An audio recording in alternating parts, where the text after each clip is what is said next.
Good afternoon. Welcome to the Afternoon Experiment. My name is Emanuel Livingston. I'm with you until about 5 o'clock. Thank you for supporting the show. I appreciate every one of you, all 7 of you who come and check out this show. I appreciate you guys. I don't know what just happened. The stream was up, it was going, and then it went out and came back up. I had nothing to do with it, but I'm here. I'm here. So that's that. I paid my bill. You know what I'm saying? I paid my bill. I did my part.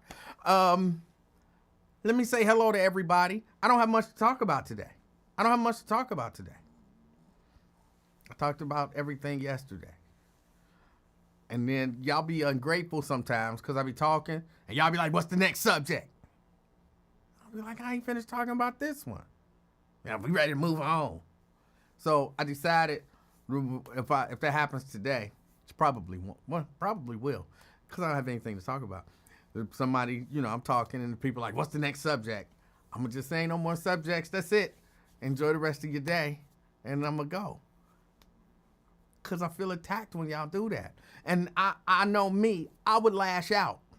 I would lash out. Like yesterday when people were saying that, I wanted to lash out at y'all, but I'm working on being better and not lashing out. So I just dealt with it. And then I slept and I dreamed about it all night.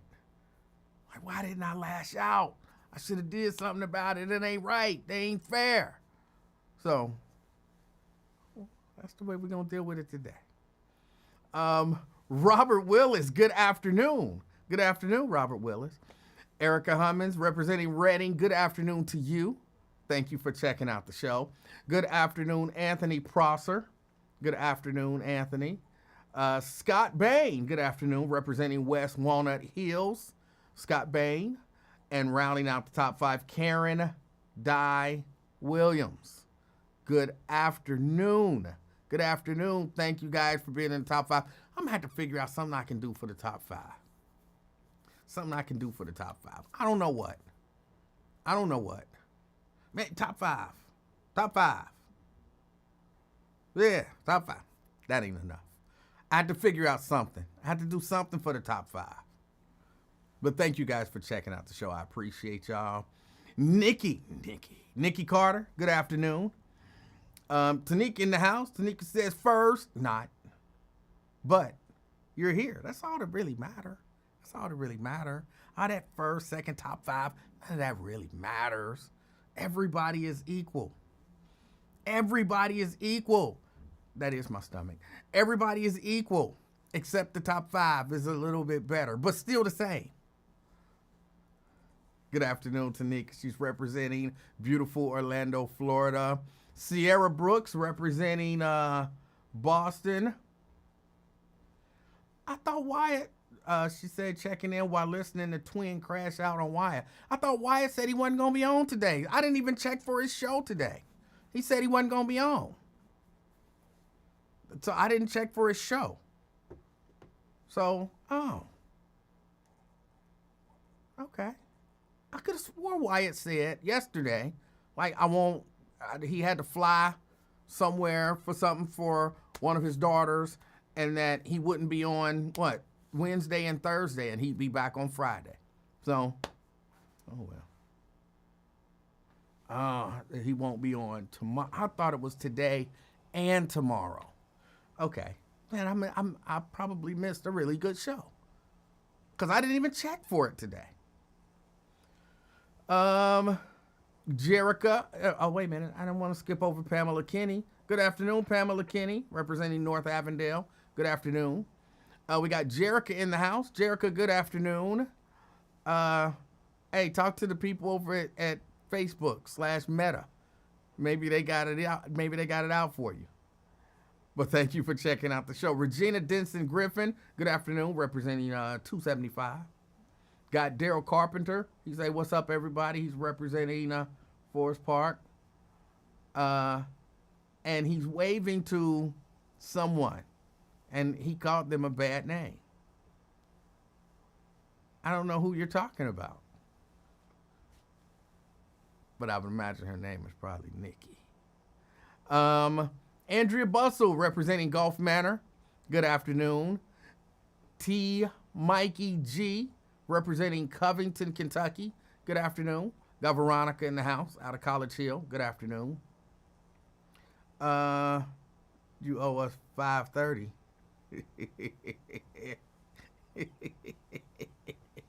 Carolyn Smith, good afternoon. Got Dina Johnson in the house representing Walnut Hills. She's an angel, and she's representing Walnut Hills. Good afternoon. Mary Birch Lavender. Howdy, Mary. Good to see you. Thank you for checking me out. Ben Thomas from Southwest Blue Ash. All right. Well, good afternoon. Jerica Vaughn, I already said your name, but holla to you. Let me see. The only person who does that is Twoons. Okay. I don't know what he doing, but all right. Talk about China winning the game of chicken. Yeah. Let me see. Jericho said, y'all know he can be sensitive. I'm sensitive. Look, I openly admit it. I'm sensitive. I get emotional about stuff. I let y'all manipulate me. And, you know, all of that good stuff. Yeah. I admit all of that. I admit all of it. Lewis Talbert, good afternoon. Good afternoon. Sean D. Nutter in the house. Good afternoon, Sean. Ken says, come on, man, relax. And Ken is representing Virginia. He's representing Virginia, but he's from Cincinnati.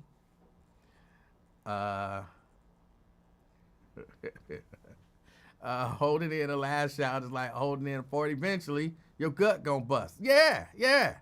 Well, I don't know about the gut busting stuff, but when you hold it in, it does fester. I dreamed about it. I did. I dreamed about it.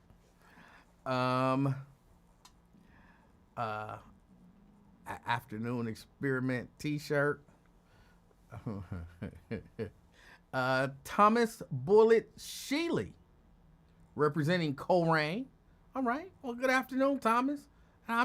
Your name is not familiar to me, so this may be your first time checking out the show. I appreciate you. I take time to say hello to everybody who say hello to me, or at least I try to, because I think it's important. It builds that bond that we have, because I feel a bond. And being able to individually say hello to everyone just helps us, in my mind, feel like family. Let me see. We got Fame in the house. I'm in Mariners, ready to talk greasy. I don't know what Mainers. I'm in Mainers, ready to talk greasy. I don't know what Mainers is, but thank you for checking out the show. Steban Speed representing, he didn't say, but good afternoon. Al Johnson representing Middletown. Good afternoon. Good afternoon. That would be Major Sierra, sending people $50,000. But we could flip that. On the top 5, send me $50,000 each. That would be great. Terry Anderson representing Downtown. Good afternoon. We got Valisa Lovett representing Blue Ash. Good afternoon. Brenda Early representing Fairfield. Good afternoon. He's in Madeira. Okay. I didn't know what Mainers was. Thank you. Jacqueline Carter, good afternoon to you. Tanika says, a mini pound cake for the top 5. You making that mini pound cakes? I support you, though. Scott says, Wyatt won't be on tomorrow. Yeah, I thought it was both days. I'm upset that I missed this show. Y'all know I like to watch this show. Y'all know we don't agree on everything. We actually do agree on a lot of things. We don't agree on everything. And I like to watch and listen to shows, the people that I agree with and the people that I disagree with. I like to listen to it all. I like to listen to the shows that, like I was listening to Sean Hannity on the way in. Yes, Sean Hannity. I listened to his, now he's pretty much like just straight propaganda.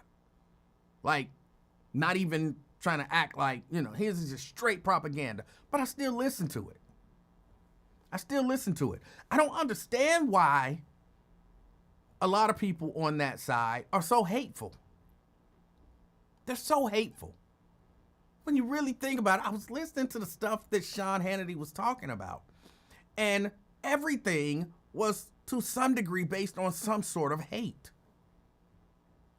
Immigration ain't because the country's overcrowded or, oh, they're criminals. And even if it is because they're criminals, that's based on some hatred, on some stereotypical stuff that's rooted in hatred. So immigration. What else was he talking about? It was like in my mind, there was like a big four. But for whatever reason, I can't remember what those four things are. I drew a blank when I started talking about it and it got to immigration because it's so based in hate.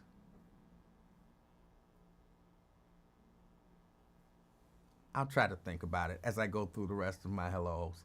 James Benta says, finally, I'm in the house. James, good to see you. I don't know James, but I see James Benta in the house, and I like seeing new names and, kind of virtually meeting new people. It's good to see you. Glad that you're here, and good afternoon. Let me see. Brent Beard representing Dallas, Texas. Good afternoon, Brent. Got Dwayne Larkin in the house. He says good afternoon. Dominique Finley in the house. One half of the Killer Bee. She's representing Walnut Hills. Good afternoon, Dominique. Good afternoon. Mary says, he said Friday, right? Look, I thought Wyatt said he wouldn't be on Wednesday and Thursday. He'd be back Friday. Apparently, he just said he won't be on Thursday, but he'll be back Friday. I know he said he'll be back Friday. That I know. Because remember yesterday, and he was about to wet y'all beak about something, but then, what was it, CK called in, interrupted the beak wetting.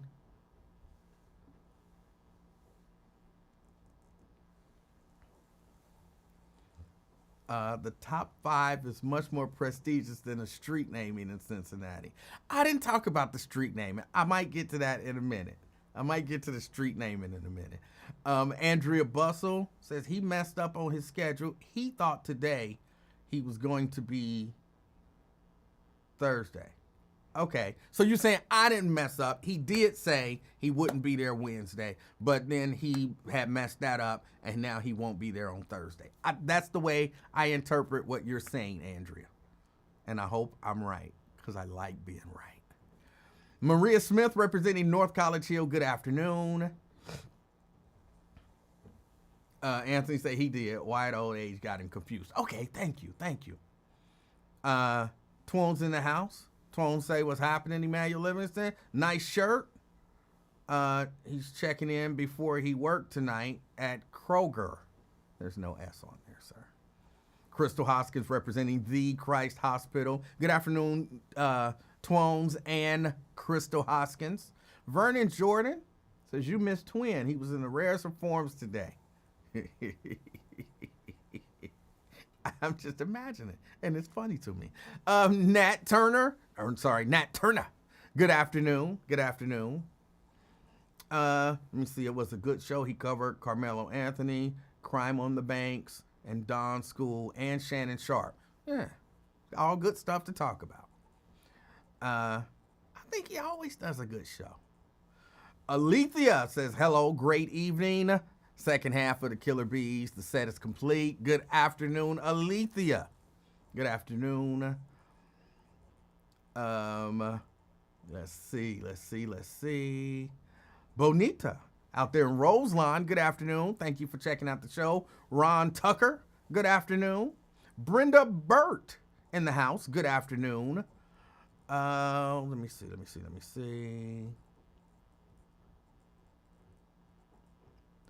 Oh, it was a play on Ohio,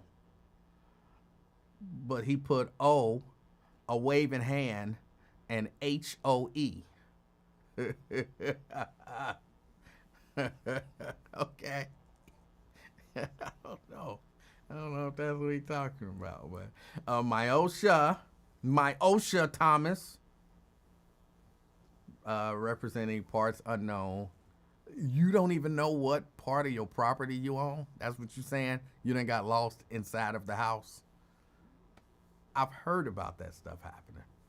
James Benta says, what about me, E? I said hello to you. I paused and even virtually met you. Maybe you typed that before I did that, because I'm behind. I missed the group win. Well, hopefully he got it all out of his system. Janice, my favorite. Janice says, hey, everybody, I never know when you're going to pop up. All right, I'm here now. I'm here. Let me see. Pat Rogers representing East Westwood. I want to know, are you still trading services? I am still trading services. I'm always open to trading services. Let's see. Shahira in the house. She says, happy hump day. She's present and she's representing Bond Hill today. A little surprised to see you on here, to be honest. See, that's the kind of, and I'll be like, well, I don't want you to be surprised. So y'all have a nice day. Cause I know an undercover, as my white friends now like to say, low-key shot when I hear one. White people done got a hold of low-key and F around and find out. They done got a hold of those two things and they just won't let it go. I'm not mad at them, you know what I'm saying? Y'all said it a whole lot when it was new to y'all too. Y'all said it a whole lot. But, hey, no. Well, they just got a hold of it. You know, they got to do what they got to do. Lonzo Clark, good afternoon. He said he just at work chilling, watching the show. I appreciate it. Let me see. Shirley Ellis Howell, representing Westchester. That's my cousin. Good afternoon. Thank you for supporting, cuz. Lewis Johnson. Let me see. Albie Sherrill was born an R&B singer, in my opinion. All right, CK. I appreciate it. I think that's it. I think I got everybody. Black Lion. Good afternoon, Black Lion. Good afternoon. The fake Dave Stinger. Y'all, that is my stomach that y'all hear growling. I didn't eat today, and my stomach. Plus, I think I really need to get checked out. It shouldn't growl as much as it does, but it's doing some growling, and y'all hear it in the background. I don't have sound effects. That's not thing opening up, giving me something. That's an old reference. You know when was it The Monsters? Was it The Monsters? No, wait a minute. What was the show that had thing on it? It was just a hand, and he would open up the thing, or thank you thing, and then the hand would do something, and then and close it back. That's not thing. That was a long way to go, but it was a reference just in my head. And then when I said it, I had to explain it. But in the middle of explaining it, I was like, why? Nobody cares about thing. Ain't nobody thinking about thing. You could have just left that one. But I had already said it, so I had to explain it. But yeah, that's the Addams Family. Thank you. So yeah, that's my stomach. That's not thing. But I might need to get that checked out. But I feel fine. Just I haven't eaten yet. Fake Dave Stinger say, what's up? It's the real me checking in. All right. Let me see. I think that's everybody. Scroll real quick. Diane Huddleston Angel representing Coleraine Township. Good afternoon. Let me see. Jabbar Rhodes. Good afternoon. Representing UC Health. All right. Good afternoon. And I think that's about it. I'm definitely not passing gas. Here. That's my stomach. I can't help it. All right. So, welcome to the show. I appreciate everybody for being here. Again, as I was saying, I was listening to Sean Hannity on the way in. And it just really struck me, like, not that I didn't already know, but y'all, we in trouble. Like, just hang the flag upside down. Because as a country, we're really in distress. And we've got a guy who's kind of supposed to be leading the country. He just lies to us all the time. Nothing we can do about it. And it's crazy because everybody know he lying when he tell the lie. Like, you ever met somebody like that? Somebody that tell you something, you know they lying. Like, you can tell, like, this is a lie. But you just sit and you just listen to it. Like, Okay. And you might ask a question or two because everybody in the room know they lying. They the only one who don't understand that everybody in the room knows that they're lying. And so they tell the lie with such confidence that everybody already know. And you'd be like, like, oh, I used to be a pimp back in the day. And you just ask them simple questions just to let everybody know that, yeah, we all know that this person is lying. And you ask them a simple question, and then they kind of either, well, like, how much is ass going for? You was a pimp. How much was ass going for? Well, no, I don't know. You was the pimp. Tell me how much was ass going for when you was pimping.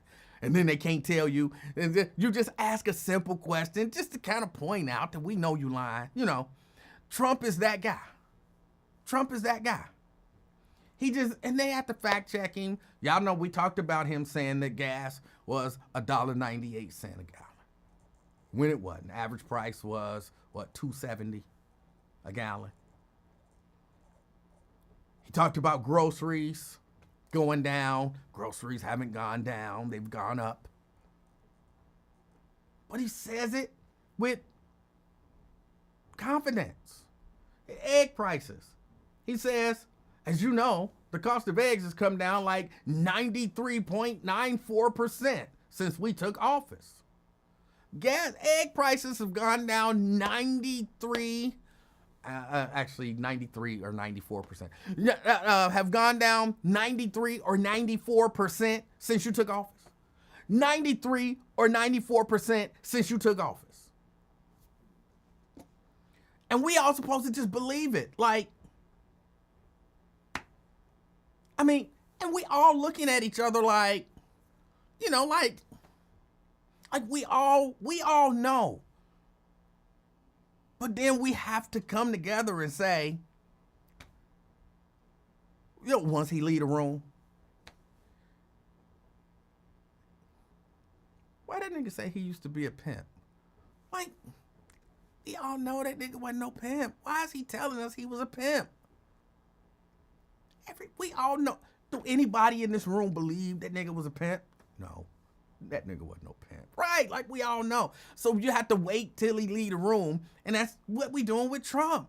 You have to wait till he leave the room to say, now we all know egg prices have not gone down to 93%. And it's not like you're even really asking a question. You more making a statement to make sure that ain't some idiot in the room gas prices did go down 93, 94%. And I saw a butt-naked alien in the backyard. You know what I'm saying? You have to ask the question just to make sure that that one guy ain't in the room.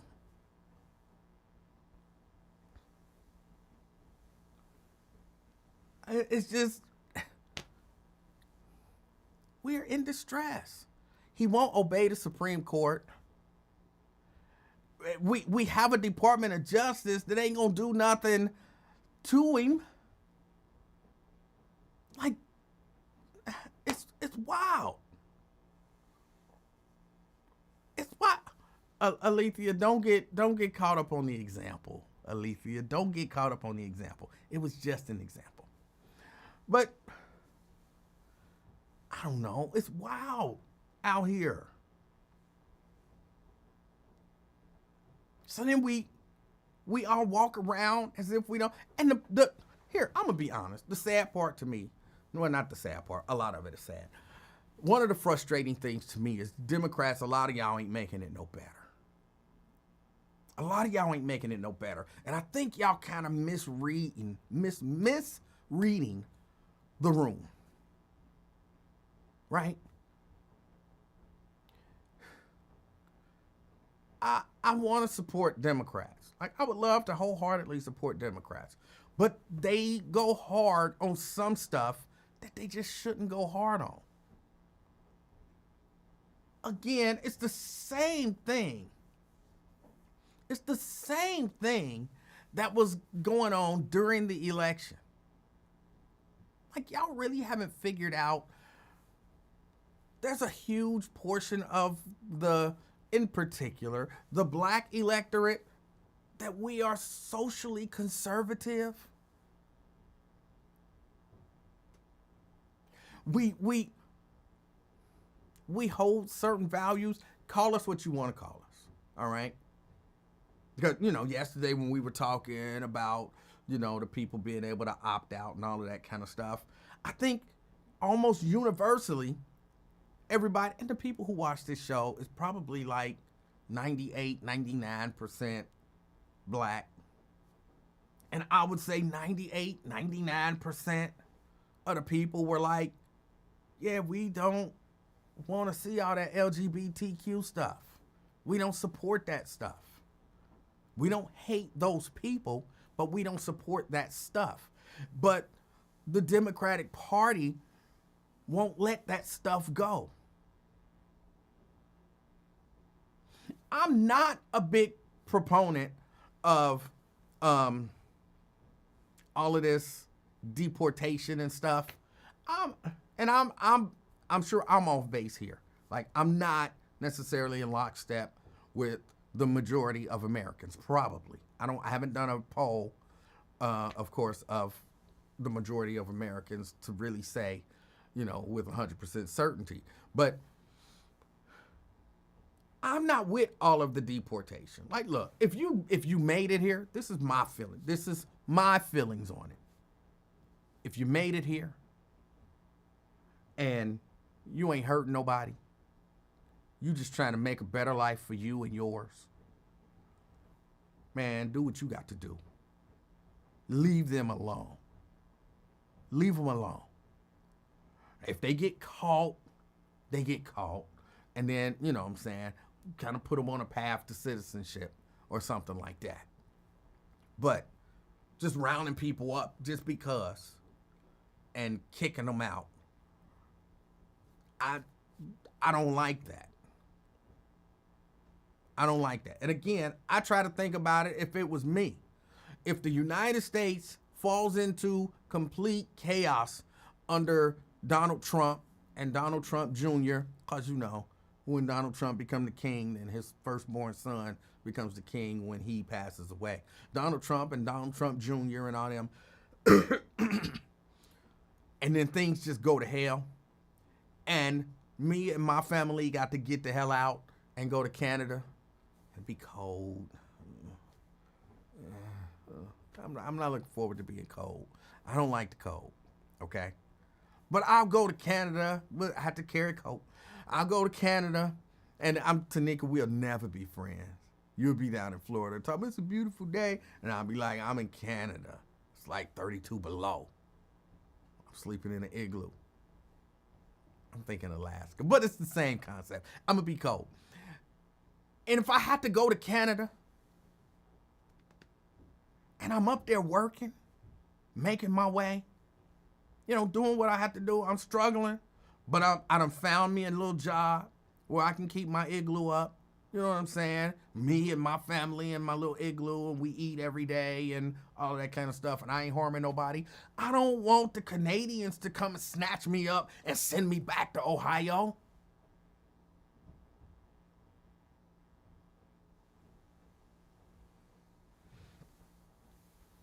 I ain't hurt nobody. I'm just trying to make it. So that's how I feel about the immigrants. Now, look, if you up in here and you committing crimes and all of that kind of stuff, I'm 100% round them up, put them in jail. Send them back. You can't be killing people and murdering people and raping people, okay? But the Democrats, I get a lot of it is talking points and all that kind of stuff. But you create a situation where they can have those talking points. Y'all should be, if anything, just focus on that one dude who down there who allegedly didn't commit no crimes.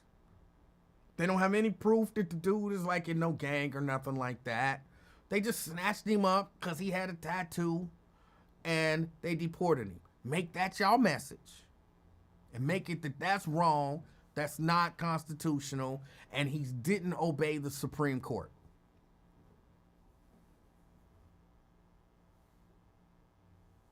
But now what? All the Democrats taking trips to El Salvador to meet with the guy and all of that kind of stuff.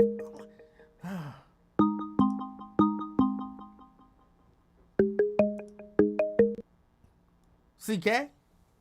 Sorry about that. I'm sorry. Yeah, what's up, brother? Hey, Livingston. Yes. My bad, homie. Hey, man, it's a good show. I was listening to you. You were talking about the presidency, Donald Trump and them. Yes. But I had to call you out on something you said. Okay. You have to. You said the N word. What you said about him? That N word wasn't no pimp. Remember that? Yes. That's where you have to adjust you gotta adjust that part. Because I noticed when I use Jewish in a racial slur, it seemed like you got your panties in a bunch. But then you have no problem calling your own kind racial slurs. Well, again. But when I said Jewish crackers, you took that like it personally offended you. Well, again, I view it differently than you. Okay, talk to me. I don't view me saying that necessarily as a slur. Okay? So I don't view me saying it as I'm one of those people who believe black people can say it, but can't nobody else say it. So that's just where I stand on it. Oh, I respect that too. But you saying you doesn't. So when you hear the N word spoken by your own people, you're not affected emotionally. No, not necessarily. Oh, it's okay. Not so in certain instances. Sure. Yeah, I just wanted. Yeah. I wanted and again, to get that. I wasn't saying that I'm so offended that you used the term cracker. I just I didn't think it was necessary. And mean-spirited. And yeah, it was a little just mean-spirited. It was just for no reason, just for the sake of using it. And maybe even a little hate-filled. I'm not using the N-word to be hateful, even though I can understand if somebody did perceive it that way. But yeah, that N-word used to be a pimp. It sounds a little hateful, right? That uniform, he used to be no pimp. You hating on the pimping, right? What? No, I'm not hating on the pimp. I'm hating on, even though I think it's fair to hate on pimps, but I'm not hating on the pimp. I'm hating on imaginarily, which I'm not sure that that's a word, but I'm using it. I like that, though. Imaginarily, I'm hating on a hypothetical person who may or may not have told people that at some point they was a pimp and they ran a pimp ring around the world, and we all knew that they didn't.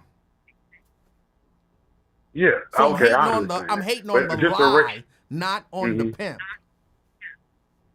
And I'm just trying to tell you, for us in this 50 plus, I'm 49, but the 50 plus and 40, 45 plus, we have to stop using the N word to encourage the young fellas. Remember? So when they hear us speak, when they hear you make that, you're influencing them. Influencing them to what? The N word. You got to show them that you would never use that under no circumstances. But again, you got to show the youth. But again, I don't have that big of an issue with black people using that word. So exactly. Neither do black people. That's what I'm saying. I'm just saying, I understand what you're saying, but maybe if you could fix that, that's a chink in your armor. See, they can always use that against you. See, the monkeys always they talk about themselves. Even the higher guys use the N-word. But when you stop using it, when you eradicate it from your vocabulary, there you go, Your Highness. Okay, I'll consider that again. I consider it every few years. And eventually I keep coming back around to it. But I'll consider that again. Yeah, because and I wanted I think you're bending your moral fibers with this Shannon Sharp case because of personal issues. I think usually when you talk about subjects, you're matter of fact and technicality. Now we're using, and you correct me if I'm wrong, I think people are using their personal distaste of what Shannon is doing with the young girl to judge his overall accusation. What are your thoughts? Well, no, I don't know what he did or what he didn't do. My Okay. judgment of Shannon Sharp is that he made, or I feel like it was a lapse in judgment to, Whoa. be dating some 19-year-old when you that old. So I just think that's a Yeah. lapse in judgment, and it opens you up. If her accusations are false, you opened yourself up to those false accusations. If the accusations are not false, well, you shouldn't have did it. But I know people won't really care. Kobe admitted basically to raping a chick, and people still like, hey, we love Kobe. So people don't really care if you rape people. Right. They don't really care, if you good at whatever. If they like you, they don't really care if you rape nobody. But my point is, he opened himself up to that. I don't know if he did it. I don't know. And you make a great point when you said they don't care. It's like, how are the same bastards that were speaking on Skip Bayless? Oh, Skip Bayless is my friend. I'm there for him. The same black dude come on there and say, well, I don't know this case. So you have two different cases based on the person, based on the race of the skin. Stephen A. Smith, he gave Skip the benefit of the doubt. He did not give the African-American friend, he calls him, the same benefit he gave Skip. He trying to get that boy fired immediately, Livingston. This is the things I want you to know. Okay. This is the things I want you to know. He's put out a soliloquy, and he said, "Oh, I talked to the bosses. I'm compromised. I don't know where how can you be compromised? This is a person you know and a person you don't know." I don't know But what you you're didn't- talking about. So this whole piece No, I'm saying of this conversation is over. This is what I'm saying, sir. Let me be clear. Skip Bayless have the same accusations. Why is the black man accusations so sensationalized when white guys do the same thing in the same position? Okay, I don't know anything about Skip Bayless accusations, and that's probably because Skip Bayless is a white guy, and I typically don't follow a lot of things that go on in white culture with white people that I don't know or follow or appreciate. Okay, and when you said he put himself in this position, do you feel that way about victims of rape, that they put themselves in that position to get raped or sexually assaulted? Yes, sometimes. I really want to know. Yes, sometimes they Okay. do. And you understand the backlash you get behind it. What backlash? Who gets behind what? It's called blaming the victim, Livingston. You can play crazy all you want, but that's what they call it when you blame a woman for getting raped. They say it don't matter what time she came out at night. It don't matter what she was wearing. That woman deserves to do what she has to do. That is talking against rape. So they telling rapists, just because this woman is out 3 a.m. with a minister girl, don't give you the right to rape her. No, I agree with that 100%. But the question that you asked me was, do I believe that there are times when women put themselves in a position, to be taken advantage of? Clearly, I'm saying, you be so drunk you passed out around people that you don't know. You've just left yourself in a vulnerable position. That don't mean it's okay for somebody to take advantage of you, but it's only reasonable to say you put yourself in a vulnerable position. So yes, there are times when victims put themselves in the position to be victimized, but it's not their fault that they got victimized. But if they made some bad decisions and put themselves in that position, that's just the truth. And that's the difference.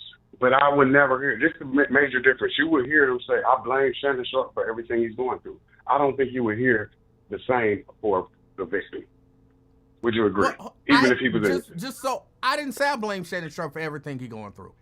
I don't know if he did what he's accused of or not, but he made a decision and it left him open to be taken advantage of. That's just a fact. It did. Hmm. That's true. That's true. All right. And I just want the people to know that the circumstances he's going through can happen with anyone, any age. Don't just take it because 50-year-old women have destroyed guys with false allegations just as well. All right. So I mean, if that's just your hang up, hey man, great show, man. I appreciate you talking to me, man. Education, politics, and God. Let's do it. I appreciate you, sir. Yes, sir. All right. That was, hold on a minute. As I do that, that's what I'm going to do from here on out when I get rid of a call until they figure this thing out with this program. I'll shut the program down, open it back up after every call.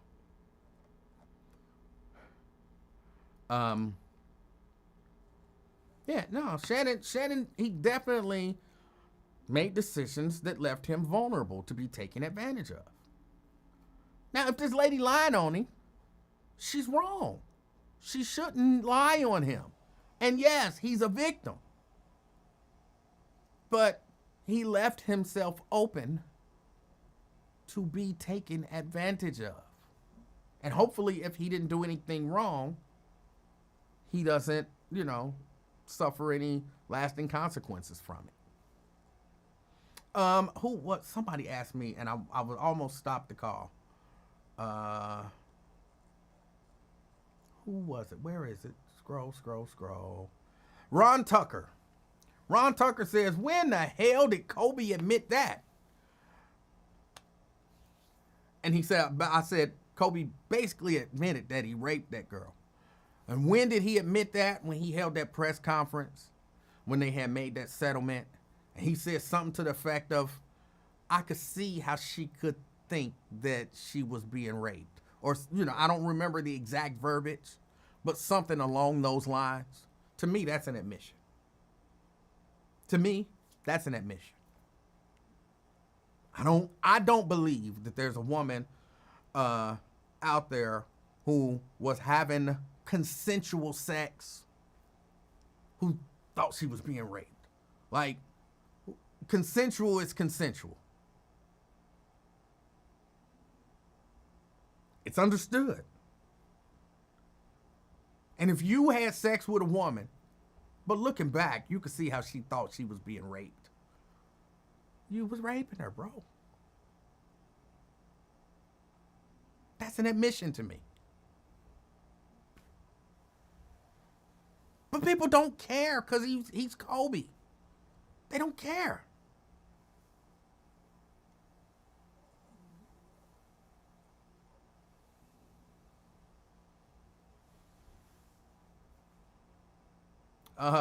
Myosha says he wrote the victim a letter saying, I could see how you may have viewed what happened as rape. Therefore, Kobe raped that woman. Right. You can't, to me, that's an admission. But again, that's just me, and I guess me and Myosha. But, yeah.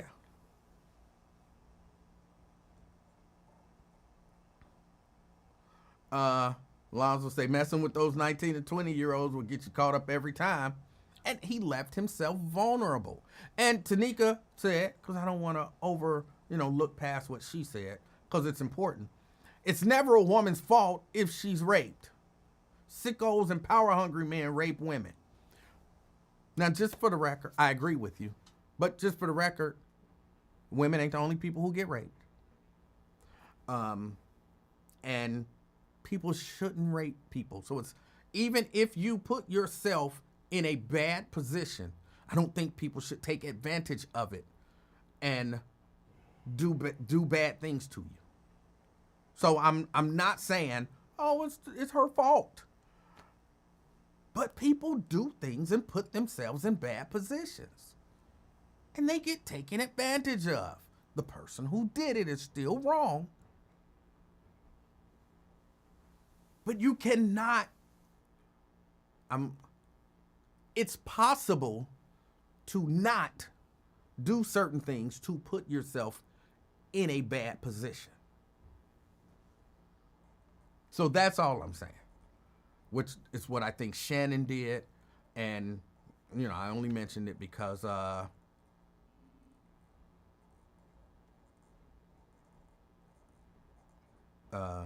CK brought it up. Ron Tucker says, recording saying a lot sometime. I don't know what that means. I don't know what that means.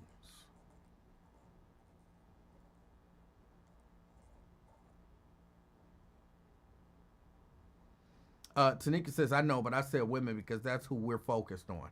Oh, no, I'm just focused on people being victimized. CK brought up a woman specifically being raped, but I believe anybody could be taken advantage of at some point. CK says, if they didn't care, Kobe would not have got arrested for his crime, and you know this. Well, that's not necessarily true. But again, when I'm saying that people don't care, I'm saying,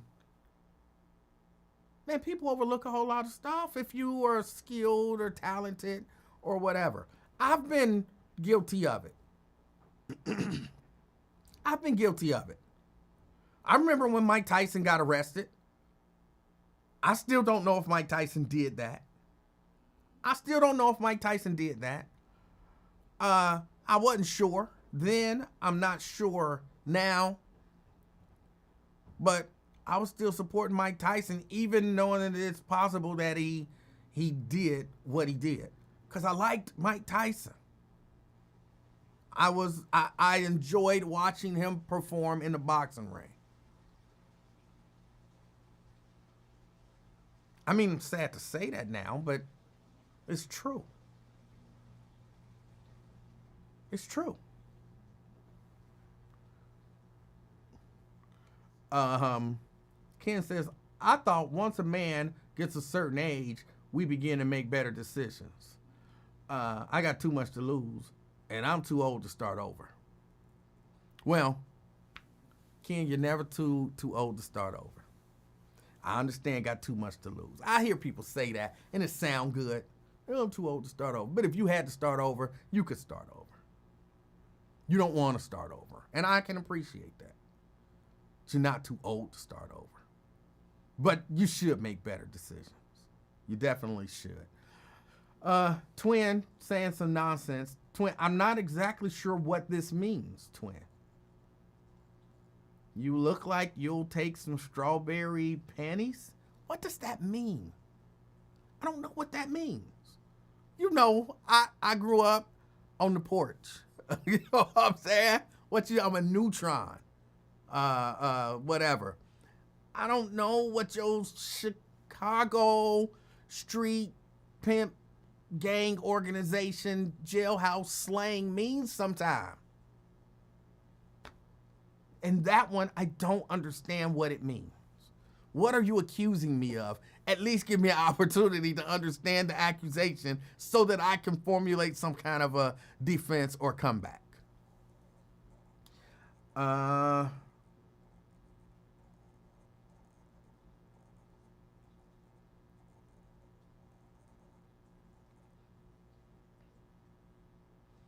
Let me see. Dina says, I like Shannon Sharp. What's happening is disappointing. He needs to leave young women alone. He's a creep. That is some creep stuff.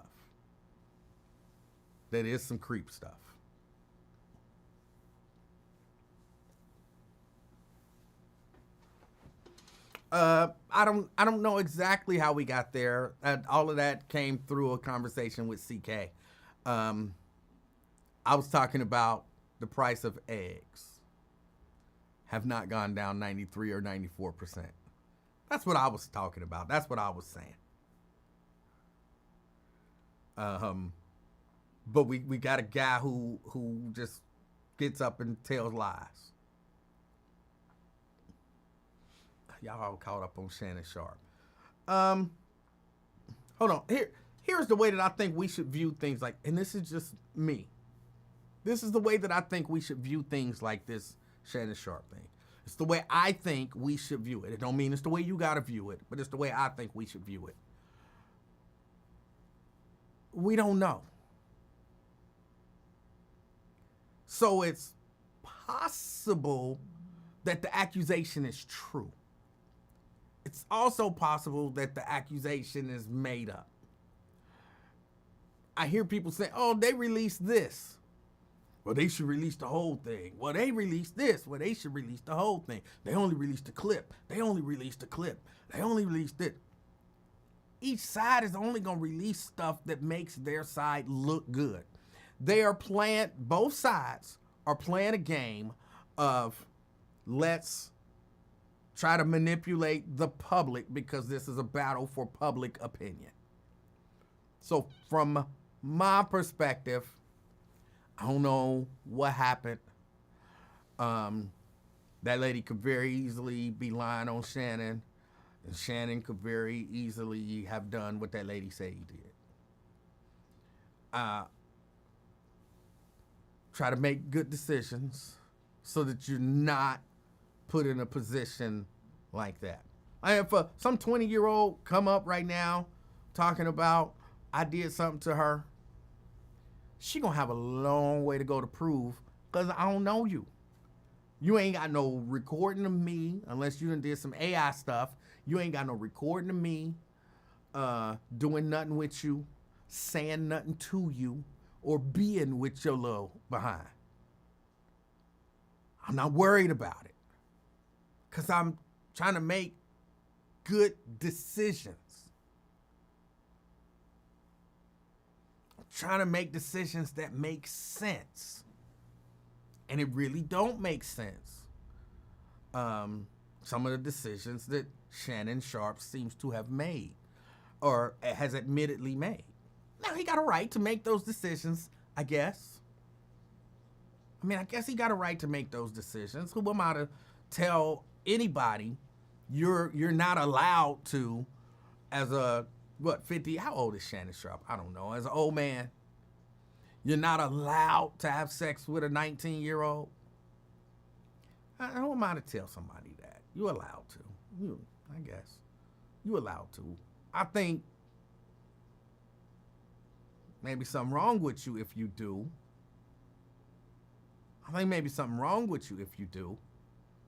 But you're allowed to. Shannon, 57, messing around with a 19-year-old. That don't seem right to me. But that's just to me. That's just to me.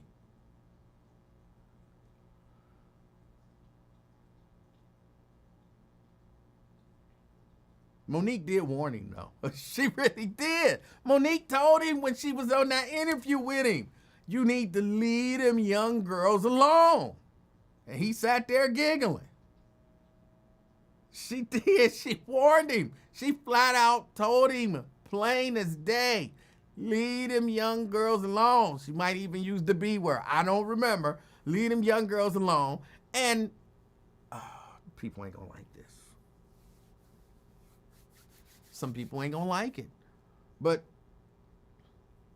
man, lead them.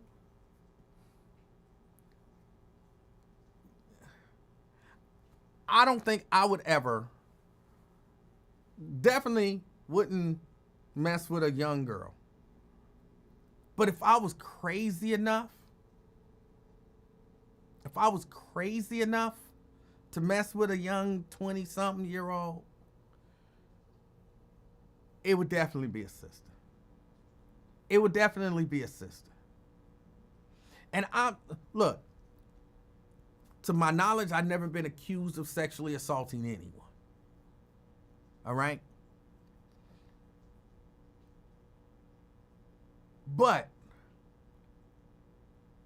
if I feel like I feel a kinship with some of my brothers in the past who've been falsely accused because some Caucasian woman got caught with them, and I've seen the power of white woman tears, and I've seen the power of white male fear. And when you combine those two and aim all that power at a black man, we've all seen how bad that can go.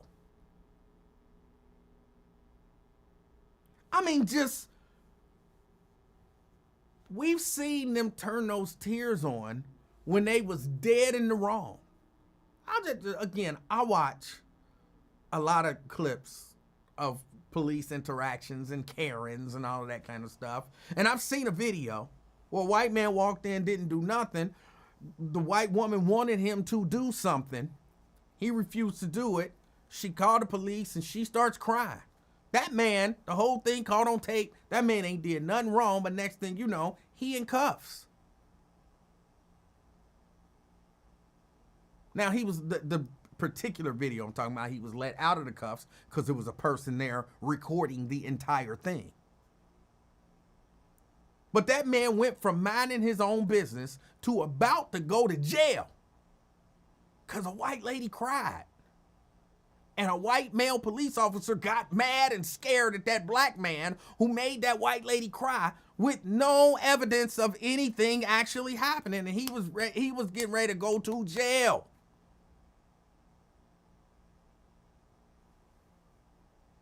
So if I were to make the horrible decision to get with some young chick, I'm sorry, y'all, but sister, y'all tears don't have that power with those guys.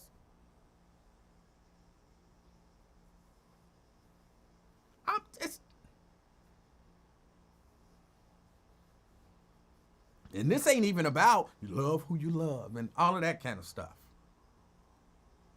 And I'm just me. Like, you know what I'm saying? I'm not no athlete. We saw, what was that, Michael Irving? Man, that dude basically got kicked out of the media because a white lady lied on him down there. Was that in Dallas during the Super Bowl week or something like that? I remember seeing the video. He tried to holler at her, and then she said he did something that he didn't do. He basically got kicked out of the media. Did he ever get his job back on the NFL Network or, you know, whatever? Of course, I don't watch it, but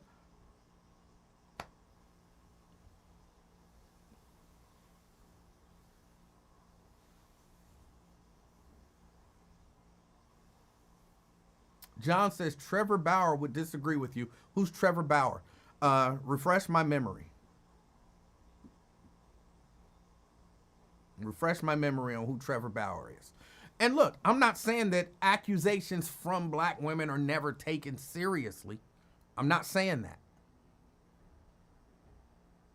But, come on, the truth of the matter is, Daryl says he never lost his job. He didn't, because I remember he was supposed to be broadcasting something for the Super Bowl. That was Super Bowl, wasn't it? He was supposed to be, and they pulled him from that. So maybe he was never fired, but he was pulled from an assignment at the very least.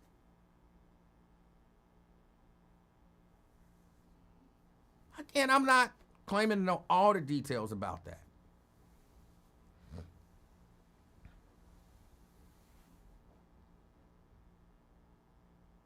But I remember that lady saying he did some stuff, and basically on video we could see he didn't do what she said he did.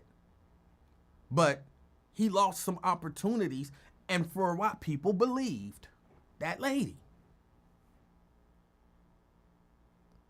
I'm just sorry, I wouldn't put myself in that position. I wouldn't put myself in that position.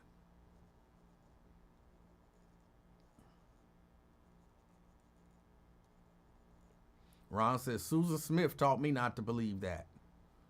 Yeah, she said a black man took them babies that she just drowned.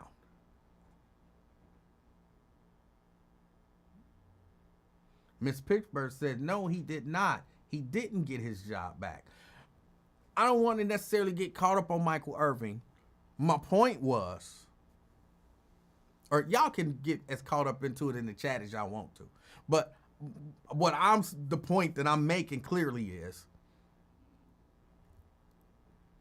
look, if somebody gonna take me down, you know what I'm saying, on some, I feel like, and I'm sorry, sisters, but it's just, y'all already know this. I don't know, I'm not apologizing to y'all for that. Y'all already know.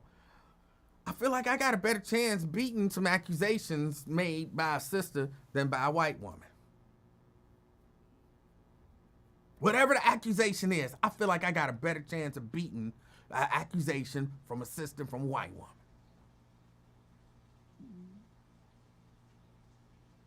White woman say he hit me, man, I'm going to jail. I got to prove I did not hit that. Sister say he hit me, I didn't hit her. Damn, he says he didn't hit you. You know what I'm saying? Sisters don't get protected like white women do.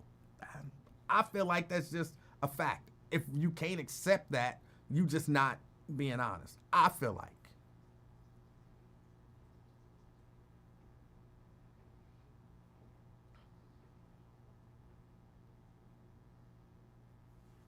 So yeah, Shannon, and Tanique say you don't remember Monique telling him that. I didn't really think about it until I was on Facebook, and about 4 different posts came up of the clip of Monique telling him, "You need to stop messing with them young girls." And she said it. She was cussing the whole nine. And he was just grinning. But she did tell him. And now,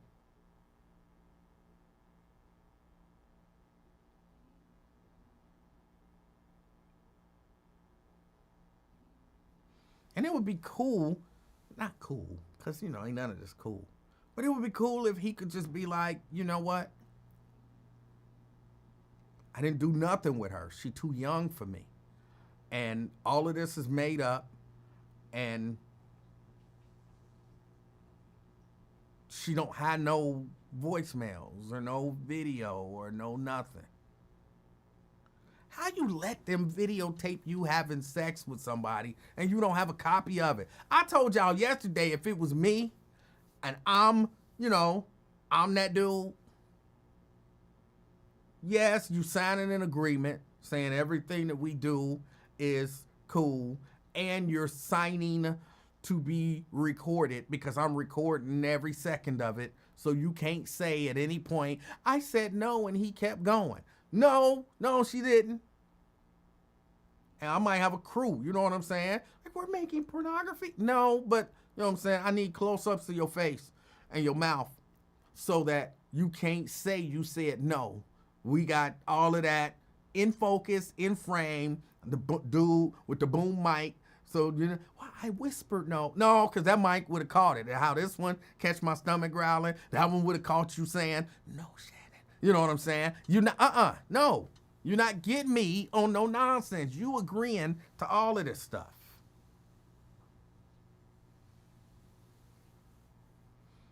I'm not getting caught up. Not like that.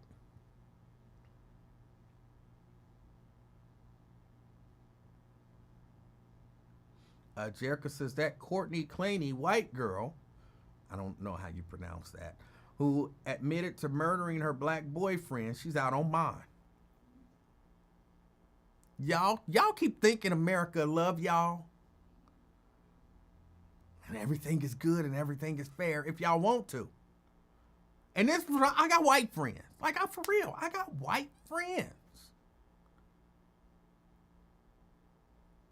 We talk about this stuff. They all know. They know. This country ain't right. If they know it, why so many of us in denial? Some of these are just simple truths that we have to just accept. And then act accordingly. Or as they say in church, govern yourself accordingly. Just what black person thinks America loves them? Oh, they out there. Oh, they out there. I mean, from your Tim Scott to your Herschel Walker. They out there.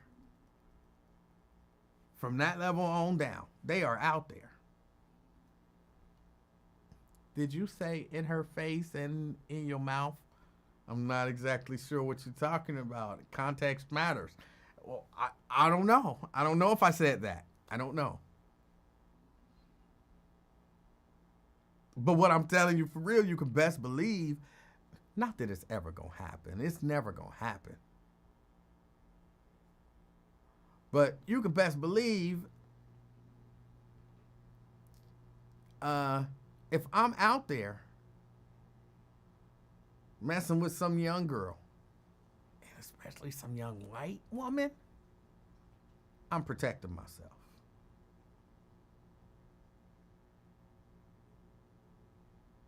Yes, Byron Donald's another one. They out there. They are out there.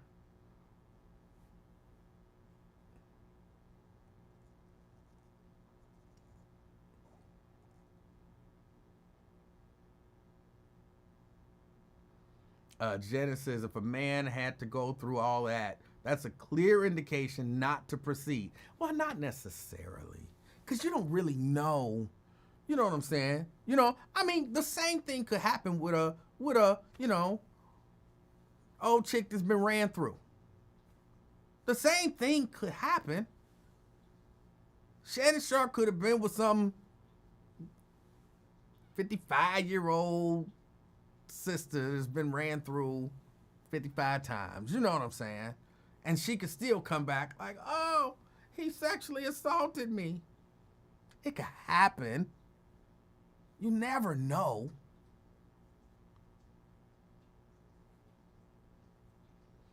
And people ain't waiting till they get married no more. Janice, they not doing that. People getting it in now. People getting it in.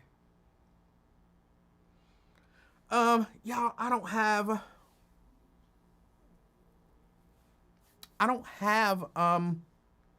number one, I don't have a lot of time. I really didn't want to even get into nothing that, I had a question for y'all. Cause I saw a question on Facebook and I was astounded by the lack of a particular answer. And this is not, it's nothing deep. It's not even really something fun, but the question was, and I guess y'all still want to talk about Shannon Sharp. And I'll because I see a few questions there, and I'll answer them. I don't mind answering them. An R&B album in the history of R&B. I don't want to call it a perfect album, but give me some R&B albums that from cut 1 to cut 12 or cut 16 or whatever is just off the chain. Like, it ain't no throwaway songs on the album. Give me the artist and the album. Give me the artist and the album. I just want y'all opinion. Brent. Hey, what's going on, Emanuel? Hey, how you doing, sir? I'm all right. All right. We're going to jump right in. It's time for the wrestling report. I thought we did the wrestling report yesterday. Yeah, but we're going to do it today to see if we can get Twin to drop off again, because it worked with Rick Jr. So maybe it'll work with Twin too. But yeah, but no wrestling report today. No wrestling report. But just had a couple of quick things for you. Number one, did you get a chance to see the video of the? I did. I saw the video. Okay, now is that your Jesus? What? I didn't see anything wrong with that Jesus. That Jesus didn't push his plate and turn it over. He didn't. I saw absolutely nothing wrong with that Jesus. He was just a big dude. Yeah, well, I think that since you have called yourself on many occasions, someone who may be a little portly, that you see a kinship, a brotherhood. No, I don't necessarily think that those dudes, back in the day was just some super skinny dudes, running around. You could see all their ribs and stuff like that. I think there was some heavy set dudes back then too. Why couldn't Jesus be just a heavy set dude? I don't. Well, if you was a heavy set dude, more than likely you ate a lot, and if you ate a lot, you had a lot of money. We know Jesus didn't have much money. He had to get money out of fish mouths to pay taxes. So that's just not. I don't know that I agree with that. I think Jesus was around a lot of wealthy people, and he had access to a lot, and I'm sure a lot of people gave things to him. I could see Jesus not being hungry, you know. Okay, not a problem. Yeah, Jesus could have had an unconventional hairline too, but I digress. Yeah, Susan Smith, that whole deal, man. That, like I said, it was real for me because I was living in South Carolina at the time, and my mom had my voicemail, the little cassette tape and everything. It was totally full, and I'm like, what in the world's going on? Because in your early 20s, I didn't watch much news and everything, but then she told me about it, I was like, oh.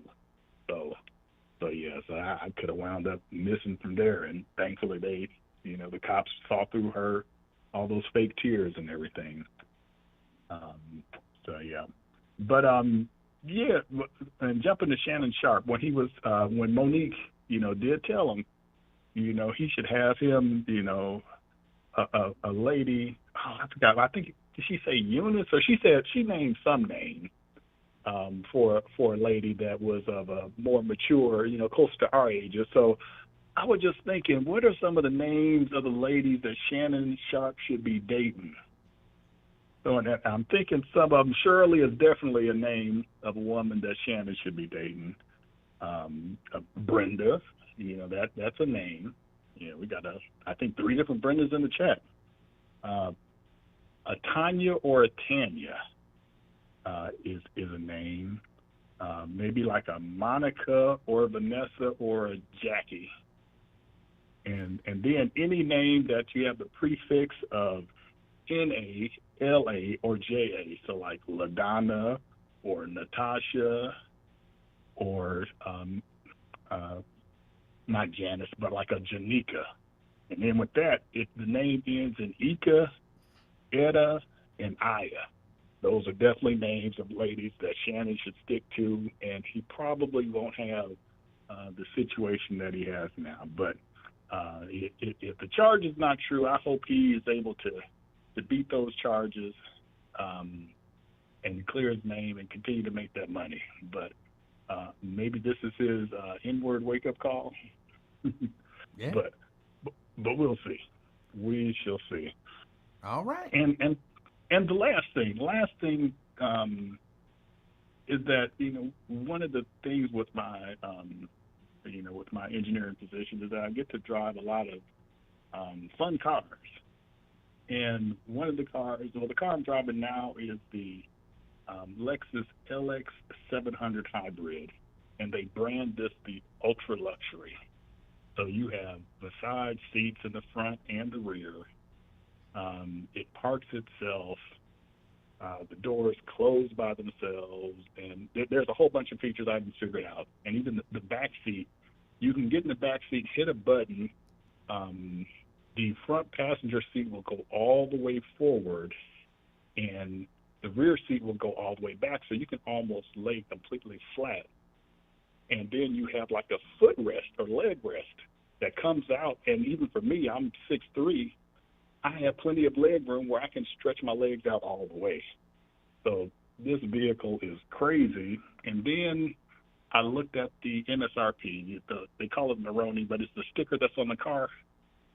And this vehicle is $141,600, which is absolutely insane. More than my first house, more than my second house. But there apparently there's a market for it, so it's out there. And I say all that to say this: I'm not mad at Moesha, because I'm getting a taste of her lifestyle right now, because I'm sure she drives vehicles that maybe need double and triple that. So I'm not mad at all. But then when I shot her a message and sent her a couple of pictures of the car, you know how she responded. Probably that's okay.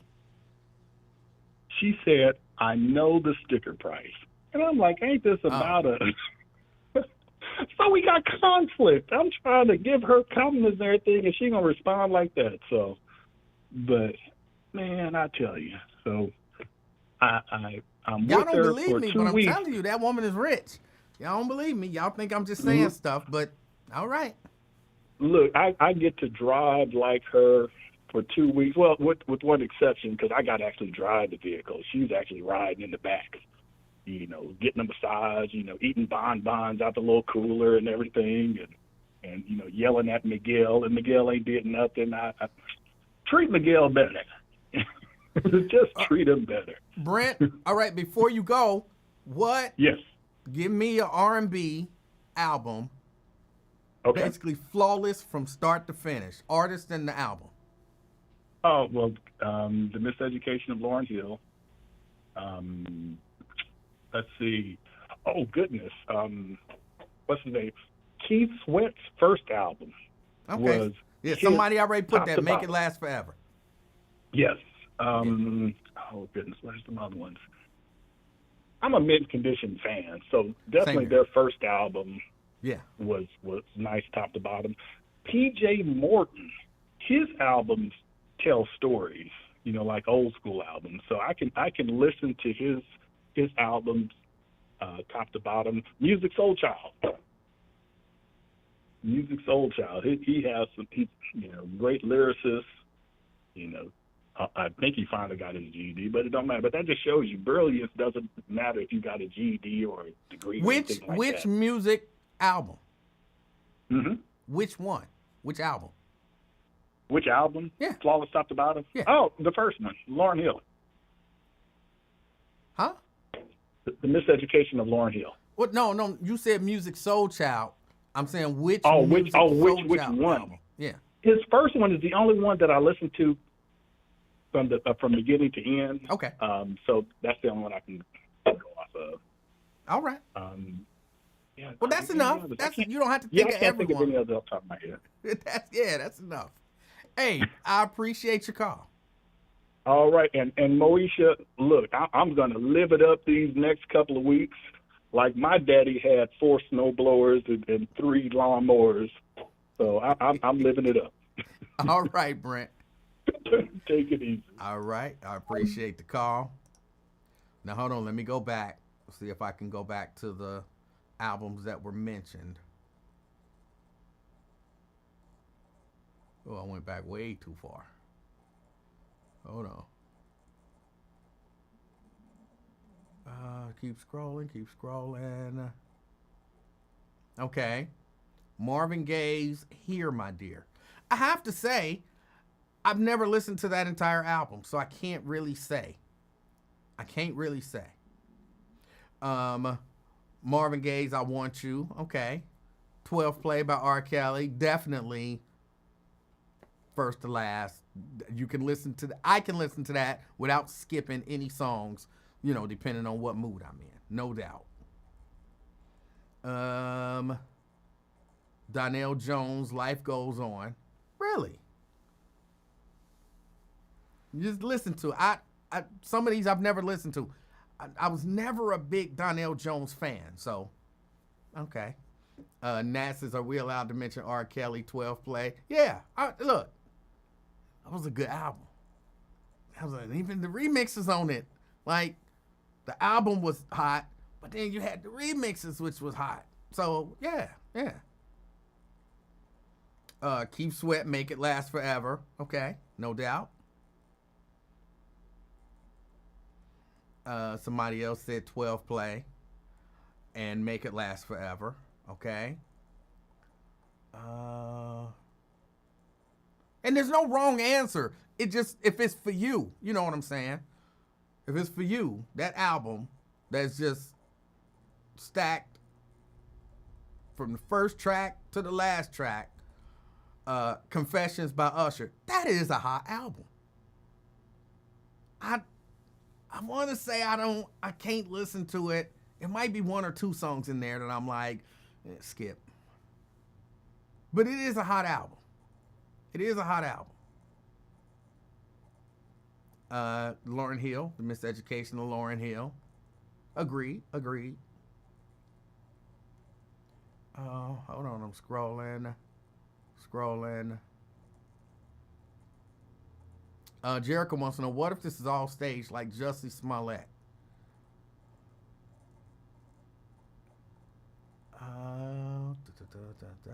Come on, scrolling. There was some more albums mentioned. John B. first album. I can't say that I've listened to it, so I can't say that you're wrong. Marvin Gaye, Let's Get It On. In all honesty, I've never listened to that whole album either. Pink Floyd, they're not R&B. Daryl, thank you, Daryl.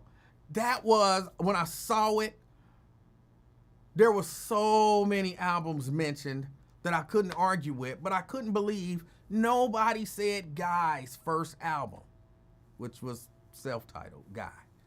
I was like, how do you not? You're talking about R&B.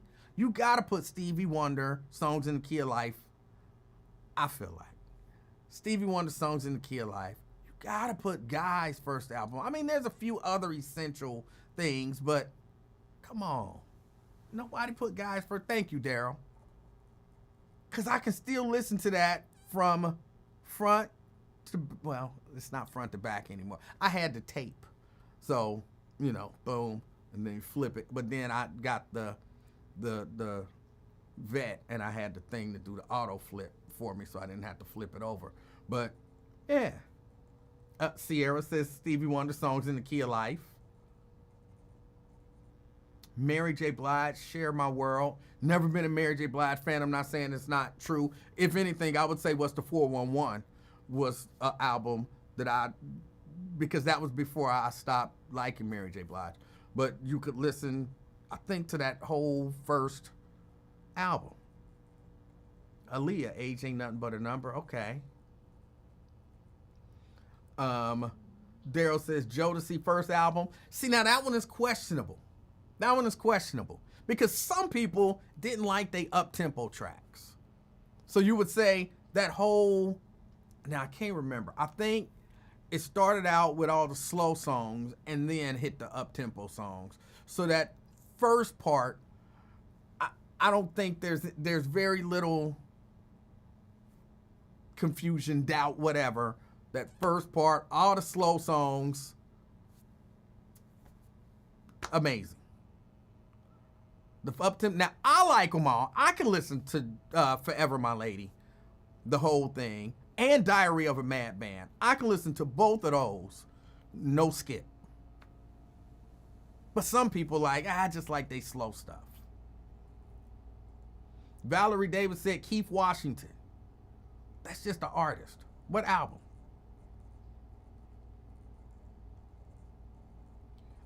Dina says TLC, Crazy Sexy Cool. Okay. Yeah, that was good. That was good. I wasn't no huge TLC fan, but if you liked them, I could definitely see that. Tony Braxton. Okay.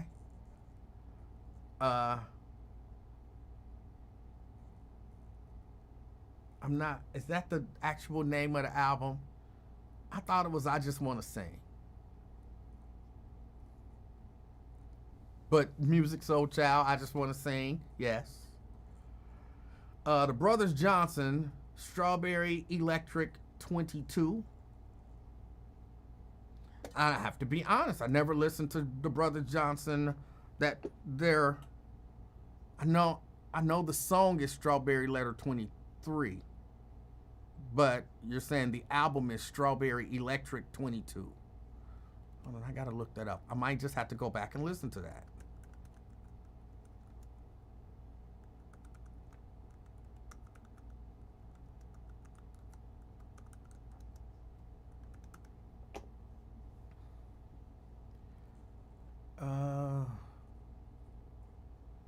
Hold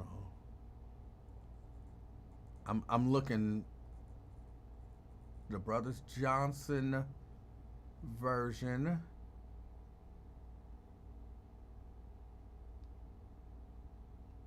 For their, Okay, yeah, I don't think that was the name of the album.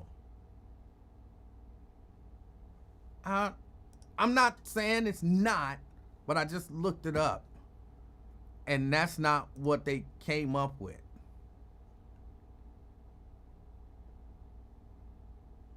The album in 1977 was called Right on Time. Hold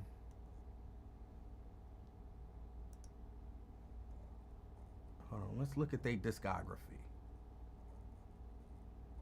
Cause that sound like a hot album. Strawberry Electric 22 sound like a hot album. But they never released an album by that name. Okay. Sorry. Fantasia, Back to Me. Okay.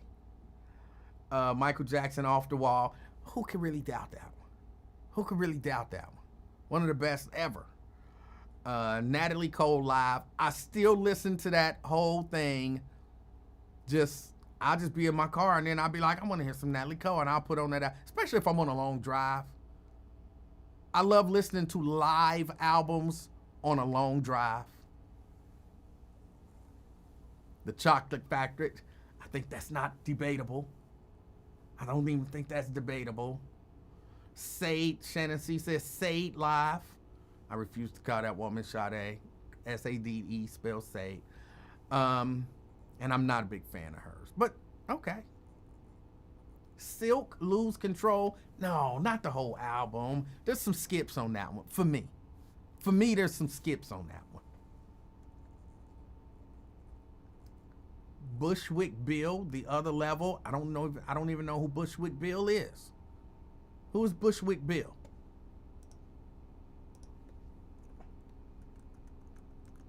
I gotta look him up. Oh, that's rap. Yeah, no, we talking R&B. We talking R&B. That's rap. Bad by Michael Jackson. Okay. Yeah. Even though I was never a fan of that Liberian Girl. I was never a fan of that Liberian Girl song. So I always skip. But I get what you're saying.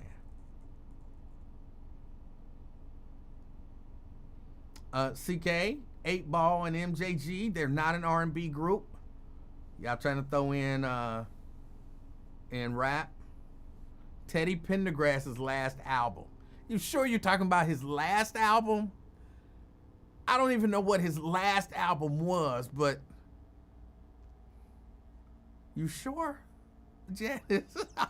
I'm not saying it's not. I don't know it. I haven't heard it. I haven't listened to it. I'll have to go look it up. I will go and look it up and try to listen to it. I'm just not sure that his last album. Dave Hollister, Ghetto Hymns. Okay, all right. Again, I've never listened to the whole project. Bonita put songs in the Key of Life, Stevie Wonder. All right. The Emancipation of Me. I guess that's R&B. It's borderline pop. I guess.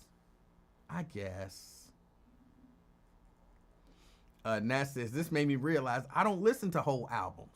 I always pick and skip. I try when I used to get an album, a CD or whatever, I used to try to put it in and listen. At least one time, just listen to it all the way through. All the songs, I very rarely have I done it, and all the songs hit me like, oh, that's hot. Oh, that's hot too. Oh, that's hot. You know, some have to grow on you. And then there's some, from my perspective, that don't grow on you. And you just like, okay, I like these 4. Everything else, skip, you know. But you get that rare occasion. Or at least I thought it was rare, but people are throwing stuff in here. Again, I haven't listened to them, and I'm not necessarily judging. I guess I kind of am, you know, when I'm like, yeah, I don't know about that. But I'm not necessarily judging. I'm really more listening, because I might have to go back and give some of these projects a listen. Like somebody said, John B's first album. I don't know. I doubt that the whole project that and I'm not saying it's not true, but I doubt that I'm gonna just be able to put on John B's first project and be like, okay, that's hot. Oh, that's hot. Oh, that's hot too. Oh, John B was killing it. That's hot. Oh, that's hot too. You know what I'm saying? I'm gonna probably be like, okay, he might have had 2 or 3 hits over there. You know, hits in terms of stuff I like. Everything else I'm gonna probably skip. So again, I'm not just saying it was a good album. Like, it's a no skip. Like, there are no songs on there that you would skip.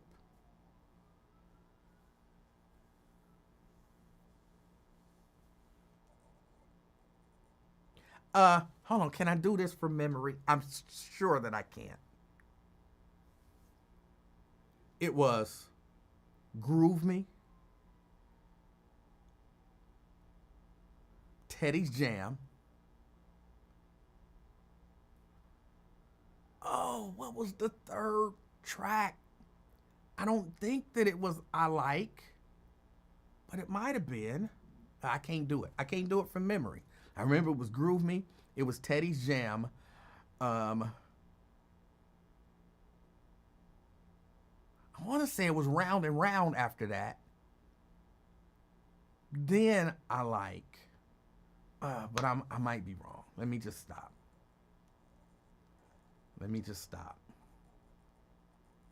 Outkast is not an R&B group in my mind. They're more of a rap group. So, Thriller. Okay, you can't beat Thriller. Life Jennings. Okay. Babyface Whip Appeal. That's not an album.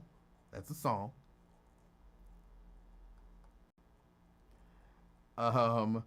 But again, Babyface Whip Appeal is a song. It's not an album, but it was off, I believe, the Tender Lover project. And I think that was another one of those. I think I can listen to that from song 1 to however many other songs it had on it and not skip. I think I can do that with Tender Lover.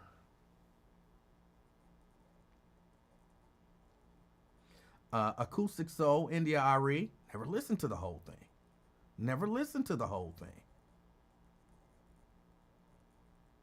Tanika says, I'm a gospel girly. I don't know all these worldly albums. Sam Cooke, for sentimental reasons, is fired from back in the day. What album? We're not just saying good artists. We're not just saying a good song. I'm asking I'm going to use the term, but of course, a perfect album. You don't skip any songs. Stop it, Jerica. Stop it. Another Bad Creation, Cooling at the Playground, was not an album that you don't skip songs. Stop it. That's not even funny. A classy one says songs in A minor, Alicia Keys. I'm not an Alicia Keys fan, so I don't know. Daryl said, I still rock that First Guy album. I got it on my phone. Yeah. And believe it or not, today, their first album, that's another one. I can listen to that one from start to finish. You know, with think it start with You Stood Me Up. I'm not even gonna try to get it because I don't remember the order of these songs. I don't remember the order. What's Going On, Marvin Gaye. Alexander O'Neal, Greatest Hits. Greatest Hits albums don't count. That's supposed to be not skipping. I'm talking about just the album. The album. So a Greatest Hits album does not count. Attitude by Troop. I can't say that I remember the whole thing.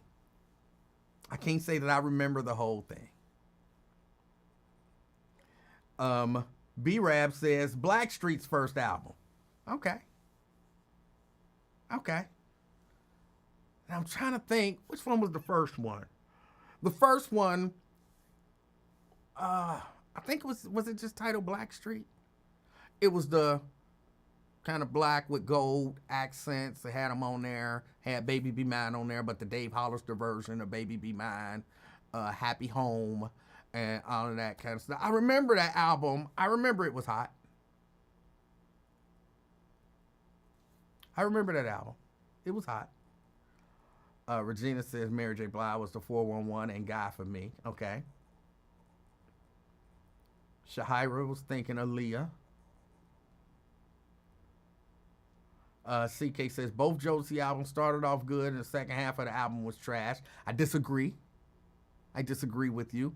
I liked their up-tempo songs. I don't know why people didn't like their up-tempo songs, but I liked their up-tempo songs. Any Heartbreak, yeah, that one was hot, start to finish. Another one that you could go through without skipping. Classy One also says, what's the 411? Did anyone else realize? Now, look, Samuel, I believe I saw something where they say he did not say that. But I always thought he said it. I always thought he said it. Nat says the Sunset Park soundtrack. Not familiar with it at all. Not familiar. Lonzo Clark says, Forever My Lady, just the slow songs. I don't know about that. I don't know about that. 12 Play Good. I forgot about Fatma. I don't know what that means. Lenny Kravitz is not R&B. Sierra. Boys to Men, Cooley High Harmony. Yes. I didn't even think about them. Yeah, Boys to Men, Cooley High Harmony. Yes. Oh, CK saying that's the name of the album. Is for sentimental reasons. Okay, maybe I have to go back and listen to it. Maybe I have to go back and listen to it. Soul of a Woman, Kelly Price. Huh. Okay. I have to go back and listen to it. For real, I'm taking some of these in, and I'm gonna probably go through here and create a playlist and listen to some of these albums.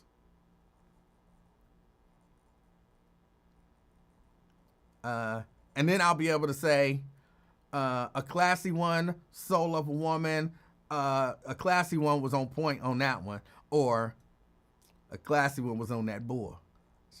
A classy one, he or she, was on that bull S on that one. Tony first album.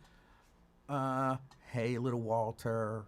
They had some, I don't think, no, not for me. There was some tracks on there that I definitely skipped. Definitely some tracks on there that I skipped.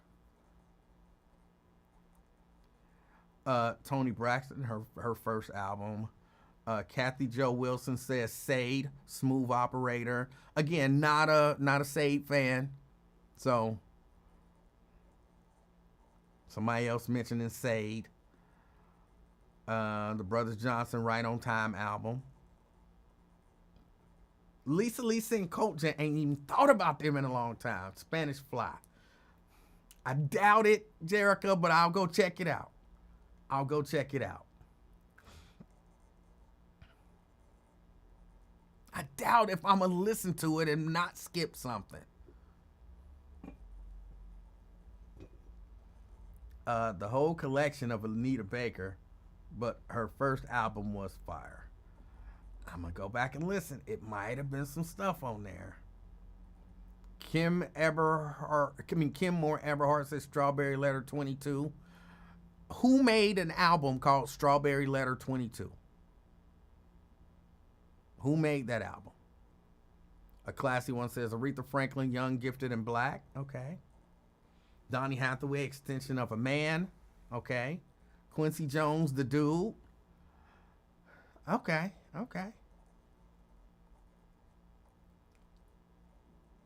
Natalie Cole, Period. That's not an album. Prince, Musicology. Stop. I like Prince. I'm a huge Prince fan. Definitely some skipping on Musicology. Whitney Houston's first album. Okay, yeah, no doubt about that. Another greatest hits. Greatest hits don't count. Greatest hits don't count. Hold on, I'm skipping down now because I'm so far behind. I'm so far behind. Wait a minute, I saw Jagged Edge in here. Amy Winehouse don't count. It's R&B. Amy Winehouse wasn't R&B. She was more bluesy, kind of rocky, not R&B. Rump Shaker was, I don't think, an album, and it was hip hop. Denise Williams is another greatest hits. The Juice soundtrack. I have to admit, I didn't listen to it. Is it rap or R&B?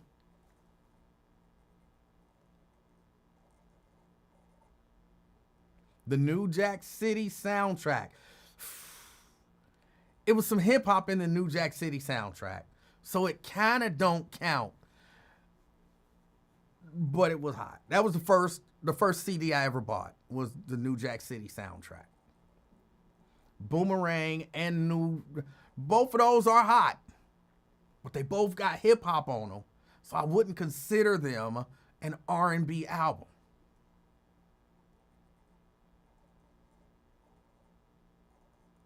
Bobby Brown, Don't Be Cruel. I'm trying to think mentally, just go through the whole album. Were there no skips?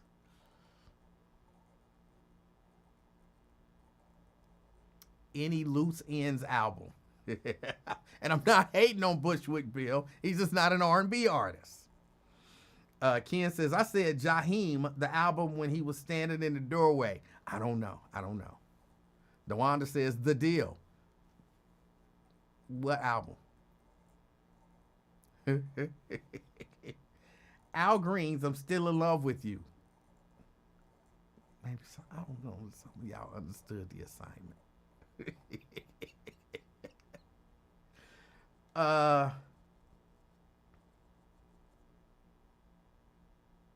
Vernon says the Brothers Johnson had a song called Light Up Tonight. Had an album called Light Up Tonight. Had a song called Treasure on it, a good slow dance song. Okay, that was good information.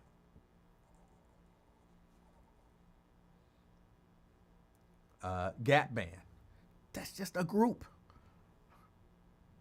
The album.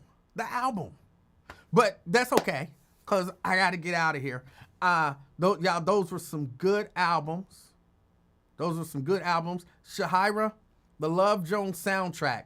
Would you say that's completely an R&B album? Is that an R&B album?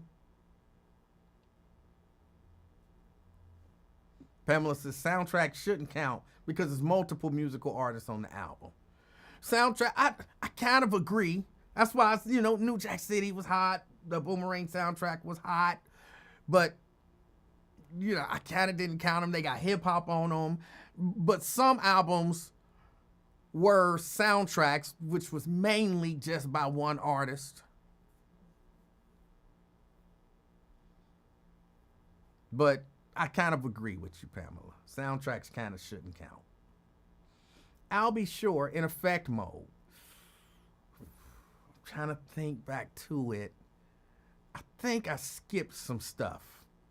on that one. Did you see my comment about December being related to Wyatt? No, I didn't. I'm sorry. I've been trying to breeze through these and look at the other stuff. No, I didn't. I didn't know that he was related to Wyatt.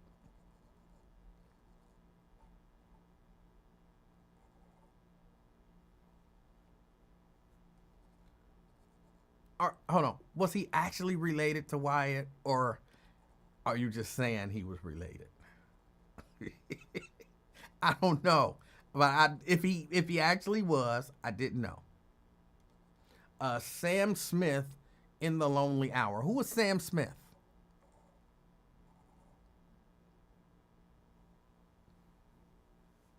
Vernon says, I disagree. I think soundtracks should count. It's one album. But here's why I'm a little back and forth, because you can put together a lot of artist songs to make a soundtrack But then what artist do you attribute that to? Because I'm kind of trying to attribute it to an artist. Like Stevie Wonder. He made a perfect album. Stevie Wonder made a perfect album. A group of producers and executives came together and gathered all of these people together, and together they made an album with a whole lot of good songs on it. See, that's, you know what I'm saying, that's the difference to me. I understand why. Jerica says, not being shady. Okay. No, I didn't know they were related. I liked December. I like Wyatt. So, and you know, I didn't like it. Ron says, who is December? December, I knew him from calling the radio station. He had a kind of, his personality was kind of, or at least the things that he would say on the radio, I always felt like were intended to elicit, you know, a shock, you know, response. You know, he was, oh, Sarah Palin is the sexiest woman in the world. So he was a caller. He tragically passed away. If I recall, he tragically passed away in an accident one night. I think they say he was on his way home from the casino. He worked up there at the casino in Lawrenceburg, Indiana. And but I always thought he was a good dude. I always thought December was a good dude. I think he said a lot of stuff for shock value. But no, I had no idea that they were related. No idea that they were related. And I remember when, you know, we kind of got word that he passed away, I was, you know, really kind of taken aback. Like, whoa, you know how it is. You know somebody or know of somebody. You've talked to them. Because, you know, I used to screen calls. And so me and December used to kind of talk and laugh and joke a little bit. Like, we wasn't buddies. You know what I'm saying? I never went to his house or nothing like that. But, you know, we talked and chatted and whatnot on the phone. Met him a few times, you know, at events and stuff like that. And he always seemed like a good dude. But, yeah, no, I had no idea they were related. So, but when we got word that he had passed away, that was kind of sad. Shannon says then Quincy Jones cheated. Yeah, Quincy Jones cheated.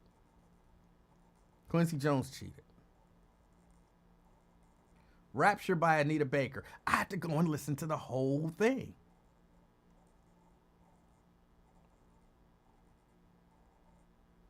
He was called bad names many, many times for his perspectives. He was. Black Lion says, I got to meet December once. I have a video on YouTube when I met him, and we talked for a while. Vernon says, I like December. He seemed like a good guy. I mourned his passing at the time. Yeah. Child support used to hate to see him coming. Yeah. He always talked about how his baby mamas wasn't getting no child support from him. I always thought he was kind of funny. And, you know, the way that he presented his stuff was for shock value. Yeah, December loved his white women. He loved his white women. He always pointed that out. And again, how much of that was character and how much of that was actually him? Because I didn't know him personally, I don't know. So I always just assumed, you know, it was some mixture of character and him. And, you know, yeah. He always seemed like he was all right to me. Sierra's posting a story about December. But no, I did not know that he was Wyatt's cousin. And, okay. I could see it, though. I could see it. And I also remember, you know, towards the end of you know, knowing him or knowing of him, he began talking about boxing. I remember that. And I remember him calling one day, saying he was, in his 50s? He was 50 or 50-something. And he was saying that, you know, he had started boxing. And he was like, you know, you think you this, but you trying to go, you know, do a 3-minute round ain't no joke. And so, yeah, he had taken up boxing, and he was realizing that it was difficult.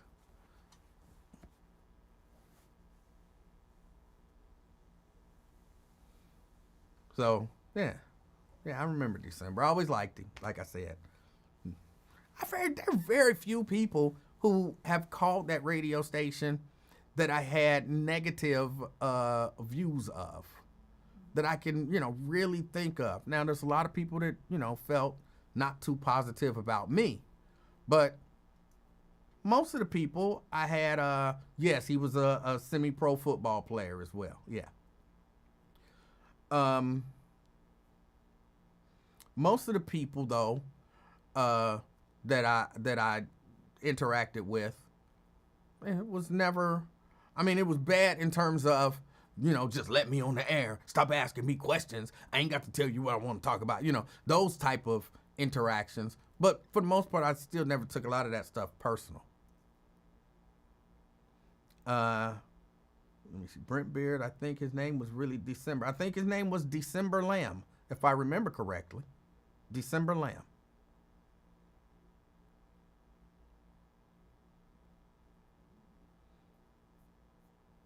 I used to think that wasn't his real name either. I asked him one day, and he said that was his real name. Now, I didn't know the brother, but he said that was his real name, and that, his name was December Lamb. I was like, oh, interesting. But, yeah, no, he was all right with me. I'm trying to think, who did I really have some animosity towards? The Innovator.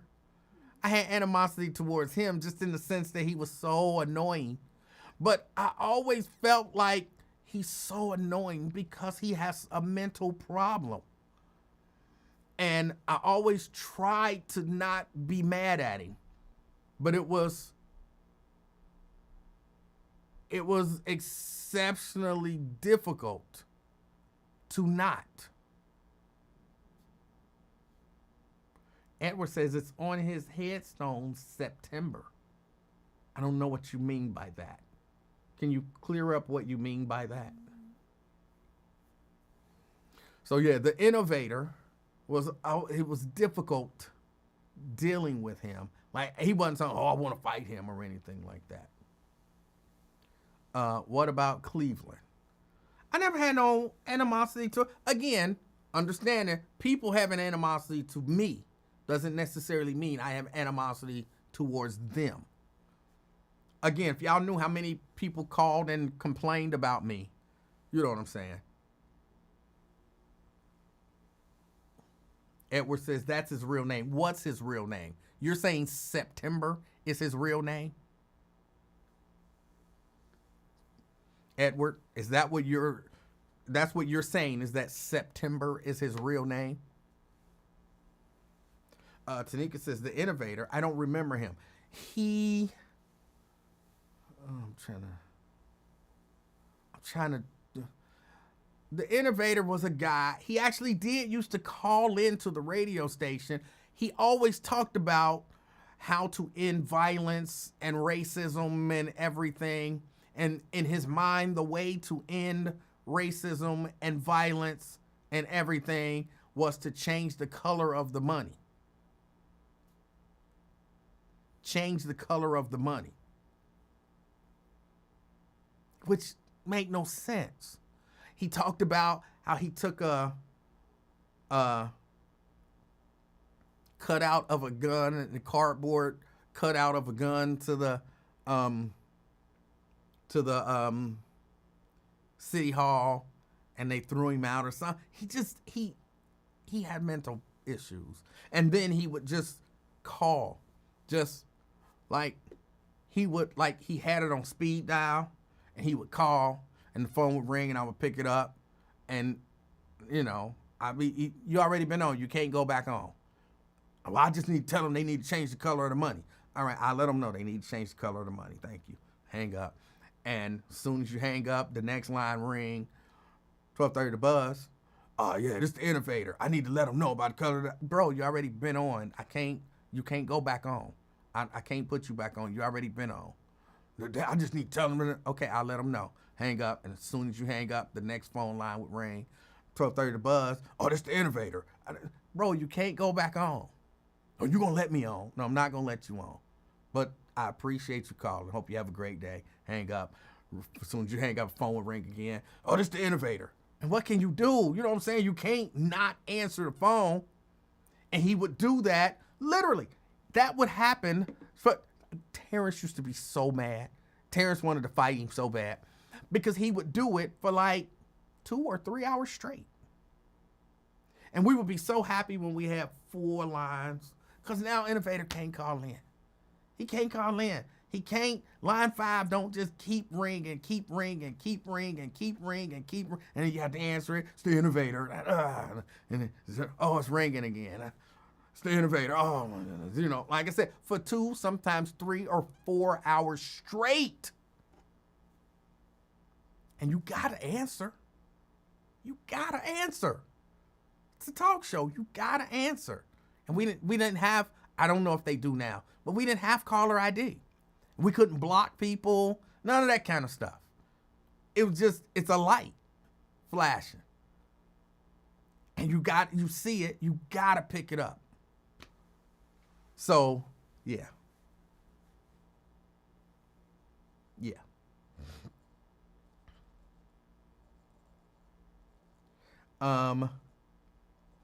Sierra says December James Lamb.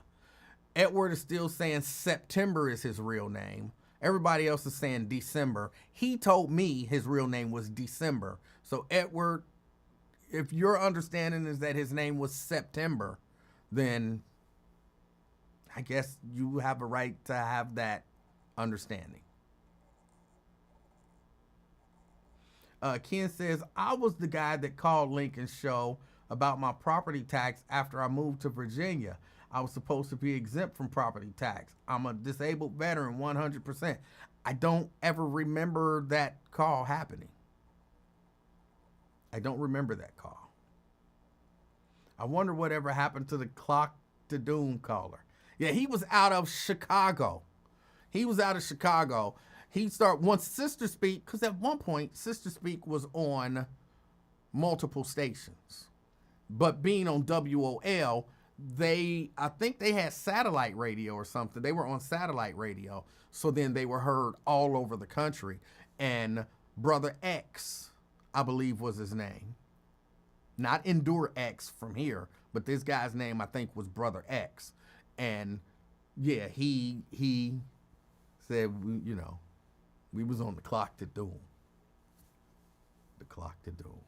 And when he said it was so much, like he was convinced that we were on the Clock to Doom. Like you couldn't convince him that we wasn't. And it was something about the conviction with which he said it that I was like, oh, that's definitely a clip that I will be able to play whenever. The innovator sound like Gleno? No, nothing like Gleno. He just sound like a crazy person. Talking crazy. Like he never said anything that made much sense.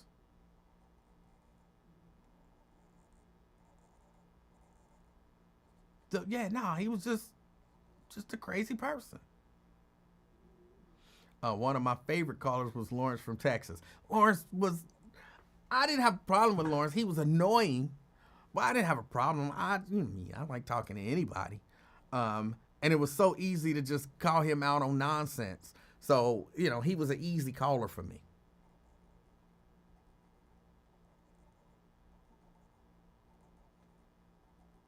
Oh, Edward says, my bad, it's December. I put wrong name in. I thought so. But that was why I asked you, because I'm like, are you sure that's what you're saying?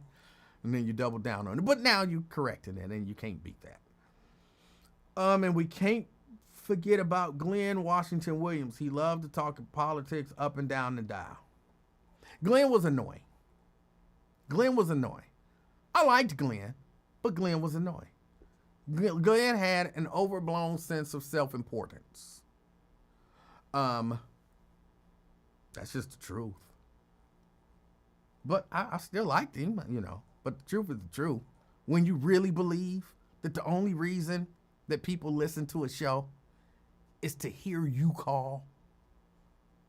Hey, come on, bro. Bro, really? That don't even make sense. But other than that, you know, I liked going back and forth with Glenn. Because he did not like the fact that I wasn't 100% in the tank for Barack Obama. Yeah,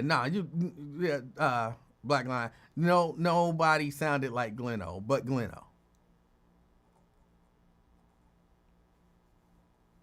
Y'all know I'd be tempted to do my little impersonations. I'd be tempted to do my little impersonations, but I'm going to resist the urge to do my Glenn-O. I'm going to resist the urge to do my Glenn-O. Would you go back to the Buzz when Lincoln retires? They would have to pay me. They would have to pay me. Yeah. I mean, I would do it for the money. I wouldn't go back making what I was making or close to what I was making. And I very seriously doubt that they would want to pay anyone anywhere close to what they're paying Lincoln. So, no.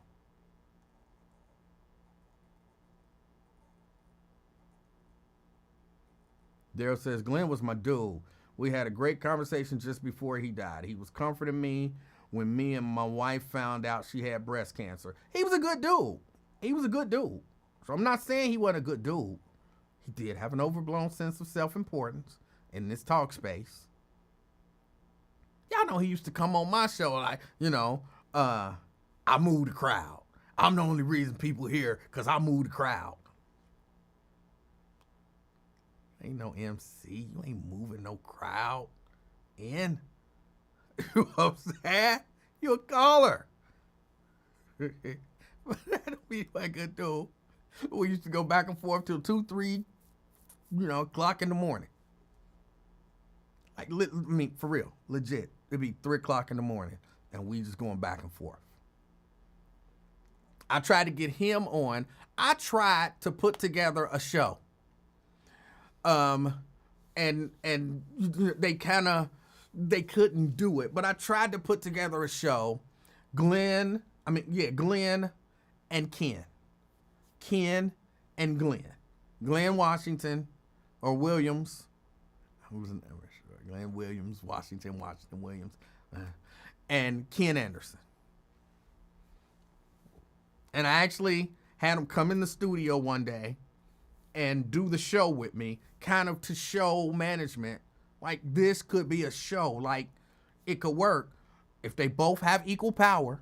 Like, you can't let one, like, oh, you in control of the show, and the other one, because that ain't neither one of them gonna get it. They both have to have equal power, so you can't tell him, shut up. It's I'm talking, and it's my show. But if they both had equal power on a show, put them on there, and let them talk. And that would be a good show. And I think Ken couldn't do it. I wanted it to be a daily show, Monday through Friday. And at first they was both down. I had talked to them both, and they was both like, yeah, I'll do it. Yeah, I'll do it. And I had explained to them, ain't really no money in there. It's like $10 an hour. And y'all really only gonna be doing maybe 2 hours. So y'all gonna make like $20, And they was both like, I ain't doing it for the money. I'm not doing it for the money. So I was like, okay, cool. And that was when I brought them in, and they did it, and it went great. I had to be there to kind of run the show because that was at a time when they didn't want no outside people hosting.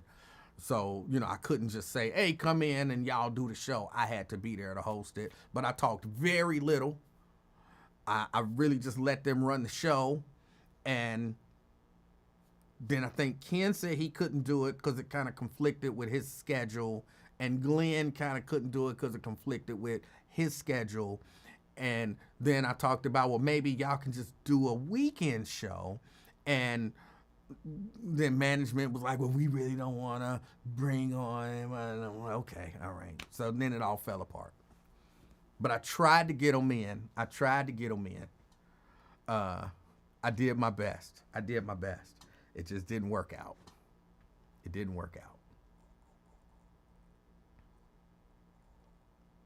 Hold on. Somebody said something about Inez. Who said something about Inez? I saw something about Inez.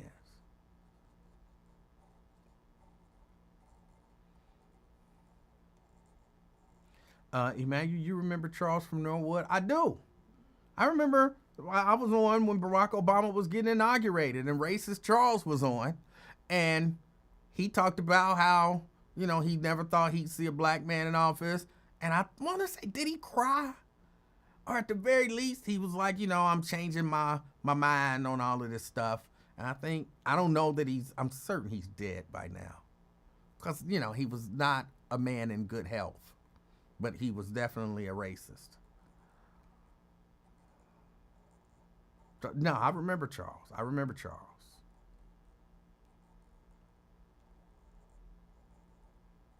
Tanika said, every time I think of Glenn, I tear up. He was my friend. We talked off air. Glenn was a good dude. Please share my story about the guy that cussed Lincoln out every day on Lincoln voicemail. I think he still does it. Lincoln said something one day, not too long ago, that made me think that guy still does it. He said something about his voicemail and, you know, are you that, I thought maybe you was that guy who calls me every day and leave that message on my voicemail or something. So I think that guy still does it. He calls Lincoln every day after his show. And I want to say he calls him multiple times, and every message start with, you dumb motherfucker. And he just go in on whatever it is that Lincoln talked about or whatever it is that Lincoln said, and it's every day. And Lincoln be like trying to race, like he listened to his voicemail ready to delete for when he hear that dude's voice, so he cannot hear that dude call him a dumb motherfucker, you know. And I think you have to hit, or at least at that time, you had to hit like *D. And then, you know, Lincoln be sitting back listening to his messages. He used to get a lot of messages. And he'd be sitting back listening to his messages. You know, Bernadette calling in, talk about how the Hebrew Israelites is controlling her mind. And, what was her name? Tina. No, not Tina. Maybe Tina. But people leave Lincoln crazy messages.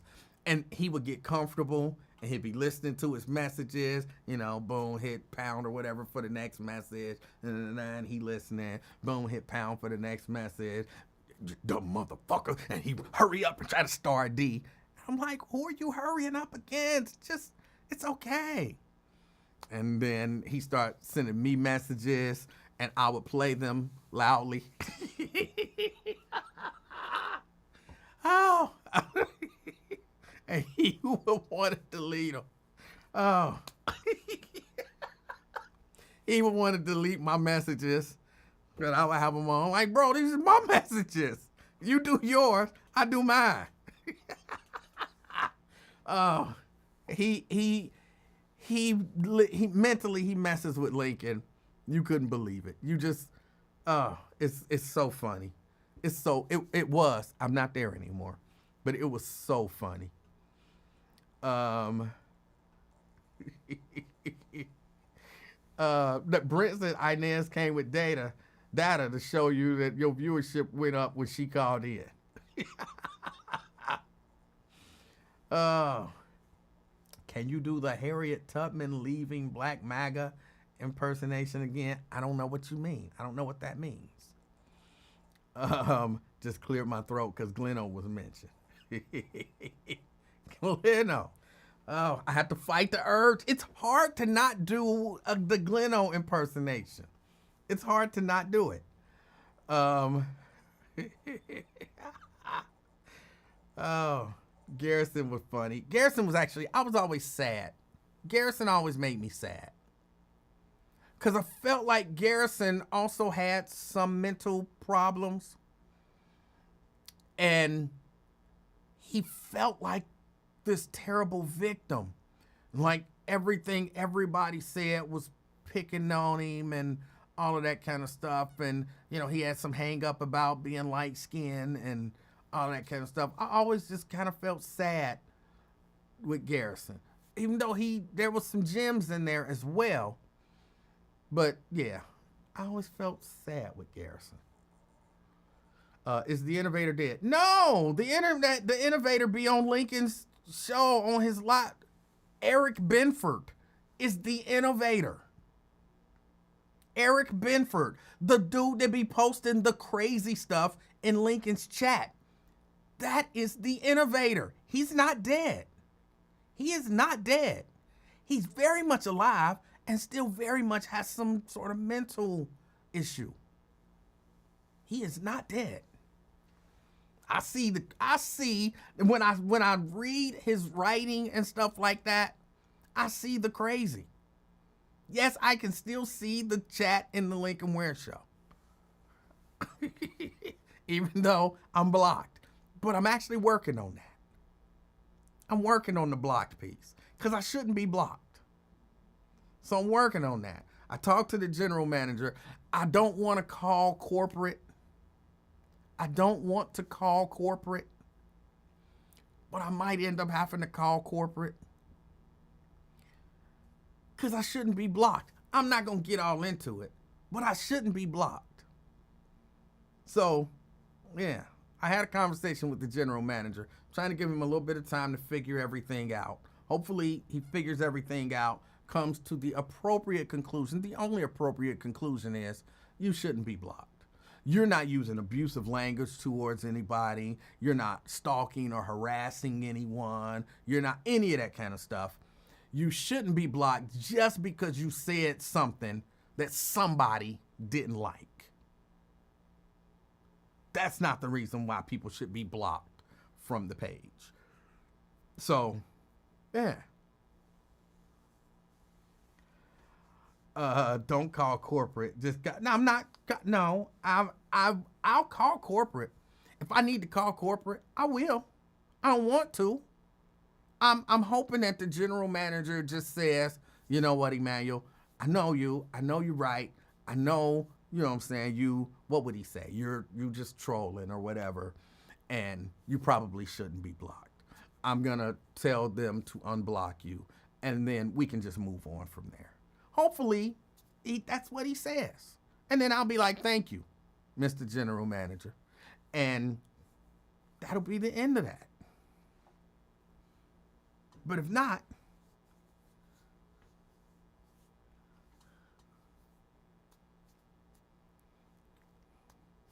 you gotta do what you gotta do.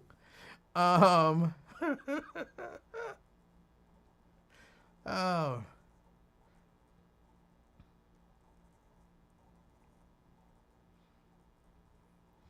But no, I did. I used to play that dude loud. Lincoln would get mad. I locked my door, but you could hear through walls, and I would turn it on.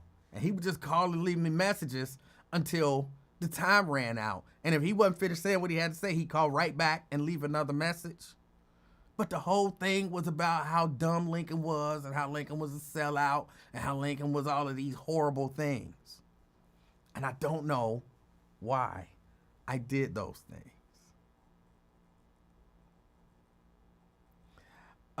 What caller slept with Lincoln's mother? That would be allegedly Gleno. That would be allegedly Gleno. Allegedly. I wasn't there. I can't say what happened. He said it happened. And I can't say that it didn't. That did make me delete that promo, though. I say I don't know why I did these things, but I do know why I did these things. As I sat back and thought about why I did these things, it became really clear to me why I did a number of the things that I did, and that I was maybe not justified, but I felt pushed to do those things. Part of it is it was just funny. I like funny. I like funny. And if something is funny, it's funny. People make jokes about me. If it's funny, it's funny. Don't make no jokes about me, please. If it's funny, it's funny. So, yeah, if you the butt of the joke and it's funny, technically I'm not even laughing at you. I'm laughing at the joke. And there were a few other reasons. But no, it was Gleno who said that him and Lincoln's mother were lovers. That was his wording. That was his wording.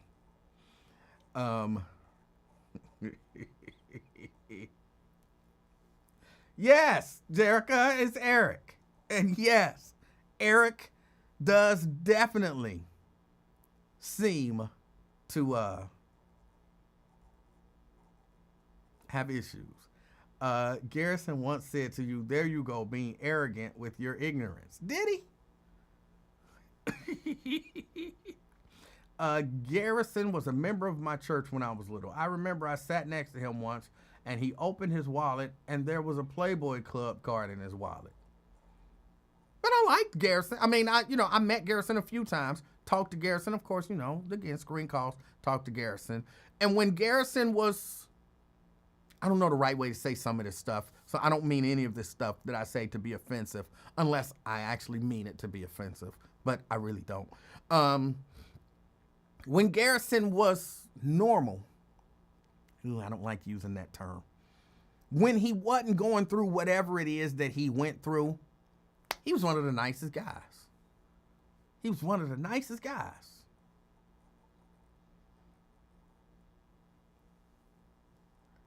Nothing would beat Elias saying he had thoughts of being a woman.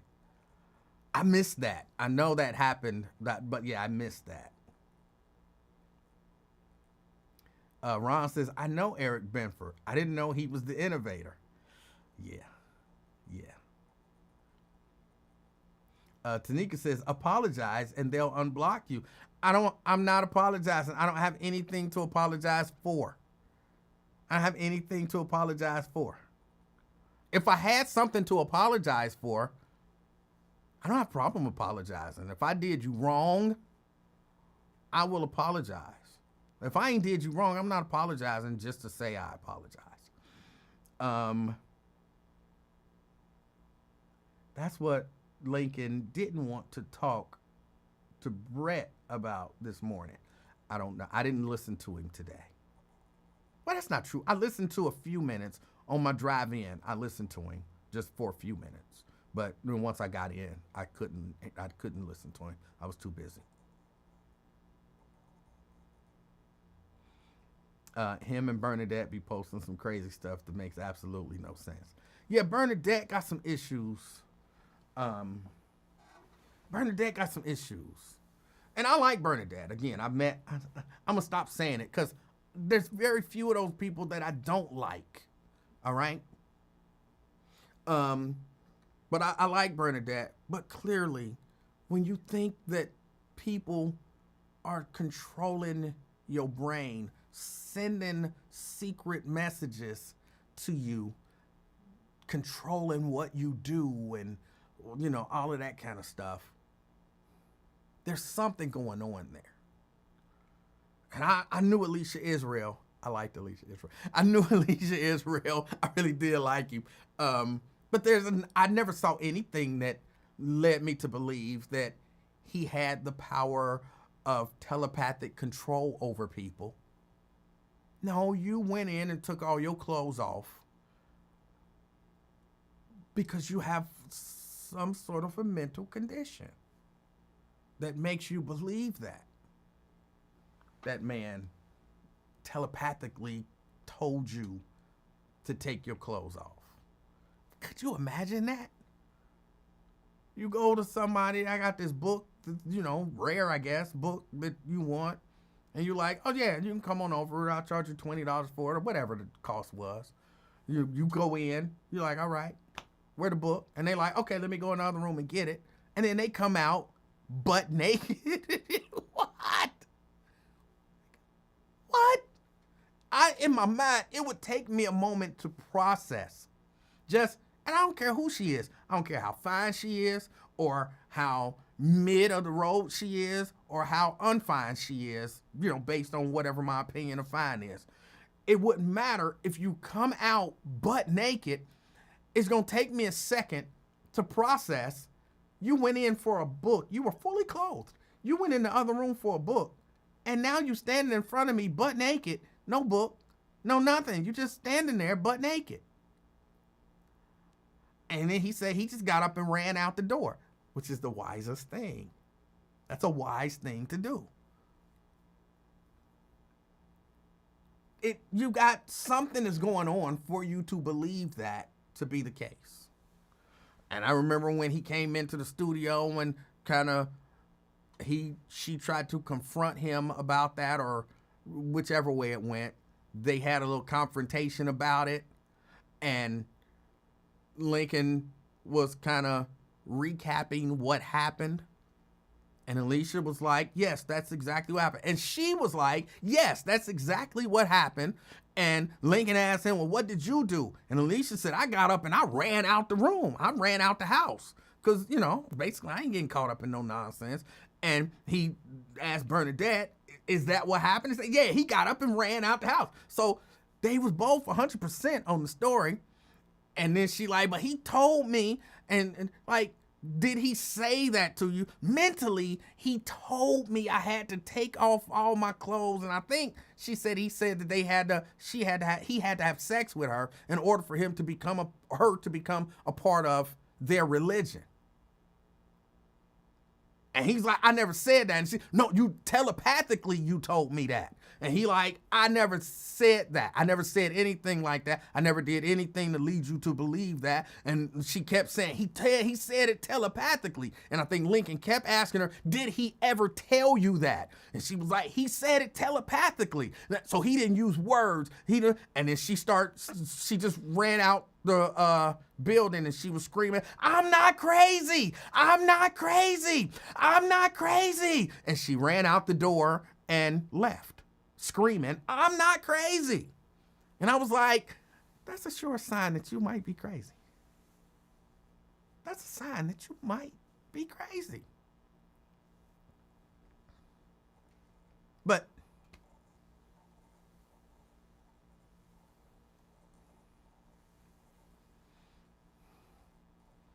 I was a little sad about that. I remember that interaction and I'm like, she really believes this to be true.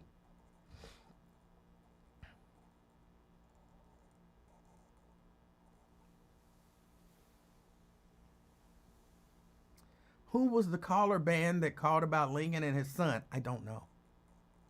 I don't know anything about that. Lincoln walking in on y'all thinking y'all was talking about him having a little date. Yes. I was so innocent in that. I was so innocent, but he was so mad. He was so mad. So Cleo is Lincoln's daddy. I remember one day Lincoln came in. I know I told y'all this story. Lincoln came in. He was so mad at me. And I hadn't said or done anything. He was just coming in for the day. And he was so mad at me. You almost got me into a fight. I'm like, what did I do to get you out of? I haven't done. What are you talking about? And he talking about he was at White Castle. And it was the way he was telling the story, like it was still happening. He was still so mad. But he apparently was at White Castle. And the person at the window recognized him. He had ordered coffee, and as they gave him his coffee, they said, what? Here's your coffee, or good morning, or whatever. Lincoln, oh.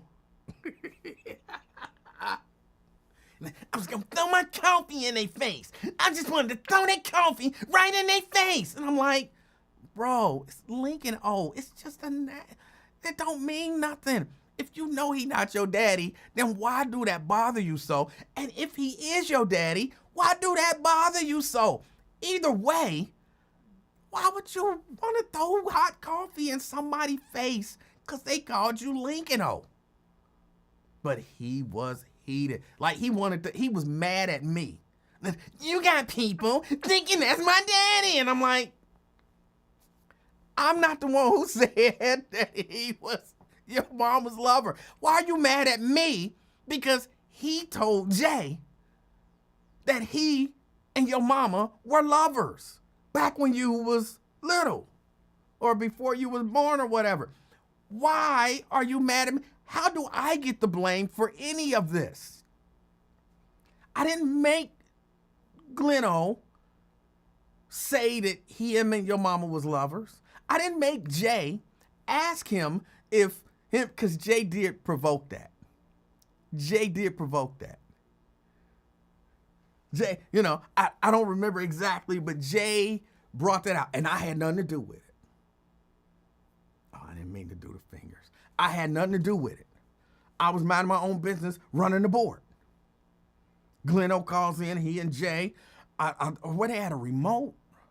I don't think they were at a remote. I don't remember exactly, but Jay was saying something to him, and he said something about Lincoln I think they were at a remote, and he said something about Lincoln as a boy or something like that. And I think Jay was just kind of picking with him, like, oh, how do you know Lincoln as a boy? And da-da-da-da-da. And he was like, oh, I knew his mother, back when he was a little boy and whatever.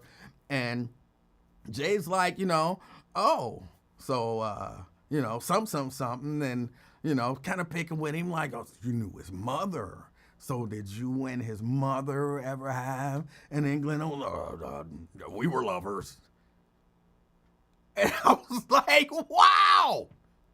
Yeah, we were lovers. When he was a boy, we were lovers. And I'm like, why? Why would he say that? And Lincoln was there. And Jay was like, wow. And I'm like, so all of that happened, nothing to do with me, but I'm the one who get blamed for it. All I did was make a promo. How do you not memorialize that moment?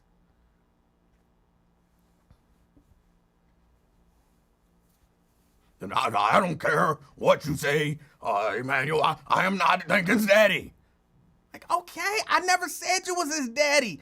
I just be minding my own business. I know you're not my daddy. I never said, why am I getting blamed for this? Lincoln, I'm not your damn daddy. I know you're not my daddy. And Garrison, are you my daddy? I'm like, what? Glenn was hitting everything in Cincinnati when he was little. I don't know how I ever got any of the blame for that, except I made the promo. That's it. I just made a promo. I just made a promo. Oh.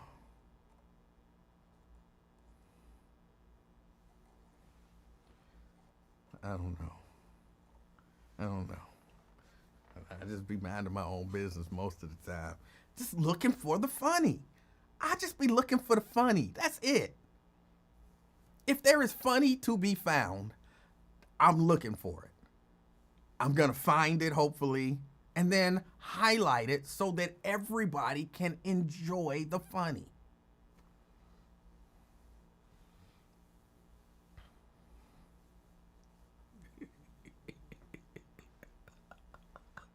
I was cracking up. I was cracking up when I was making the promo. I was cracking up. Who says that? Who says that? So, but yeah, I don't know how I got blamed. But yeah, he was mad at me. He wanted to fight me because he wanted to throw coffee in that person's face because they called him Lincoln.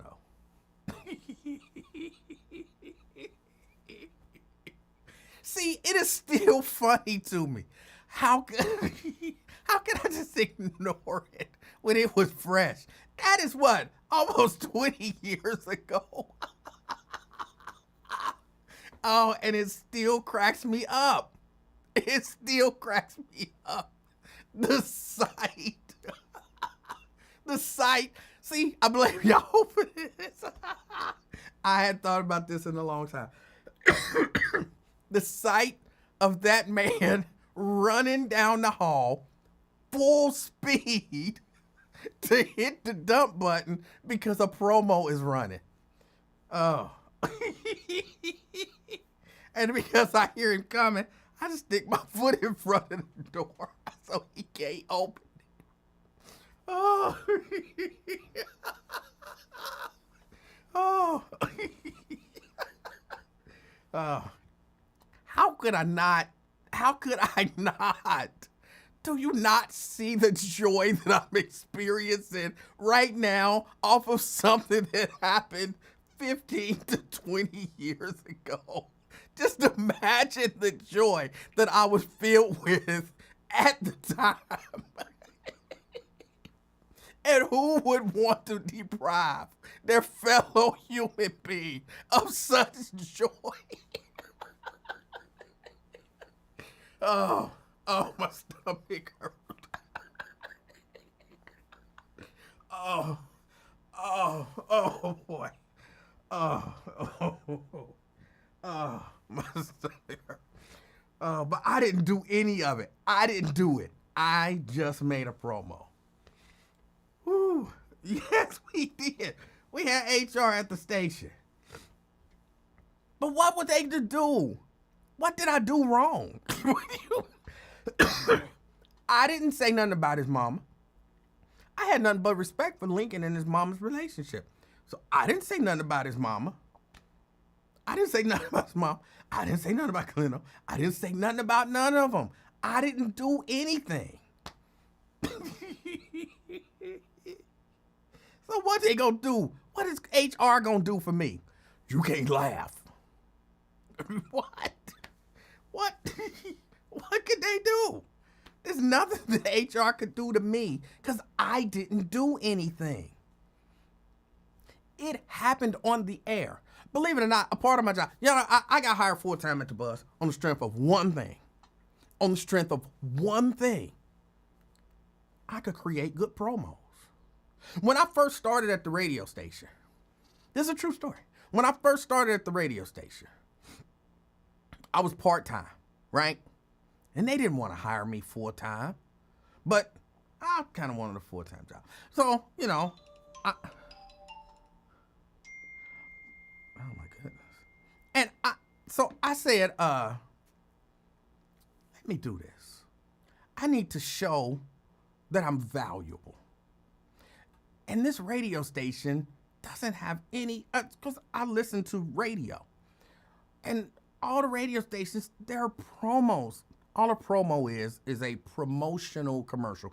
It's a commercial. It's called promo because it's free and it promotes the station. So this radio station has no promos. Like, we have all of this content going on, but there's nothing playing where you're like, you know, if you missed the Lincoln Ware show, here's what you missed. And then you get a little clip from the Lincoln Ware show that's, you know, thought-provoking or funny or, you know, whatever. Something that makes you then want to say, don't miss the Lincoln Ware show Monday through Friday, whatever. That's the essence of a promo. And you make a little donut, you put the beginning, you put the ending, and then you take a little clip. And I remember when Ron Twitty was indicted, and we carried Joe Dieter's press conference live. I wasn't full-time, but I happened to be there. So we carried Joe Dieter's press conference live.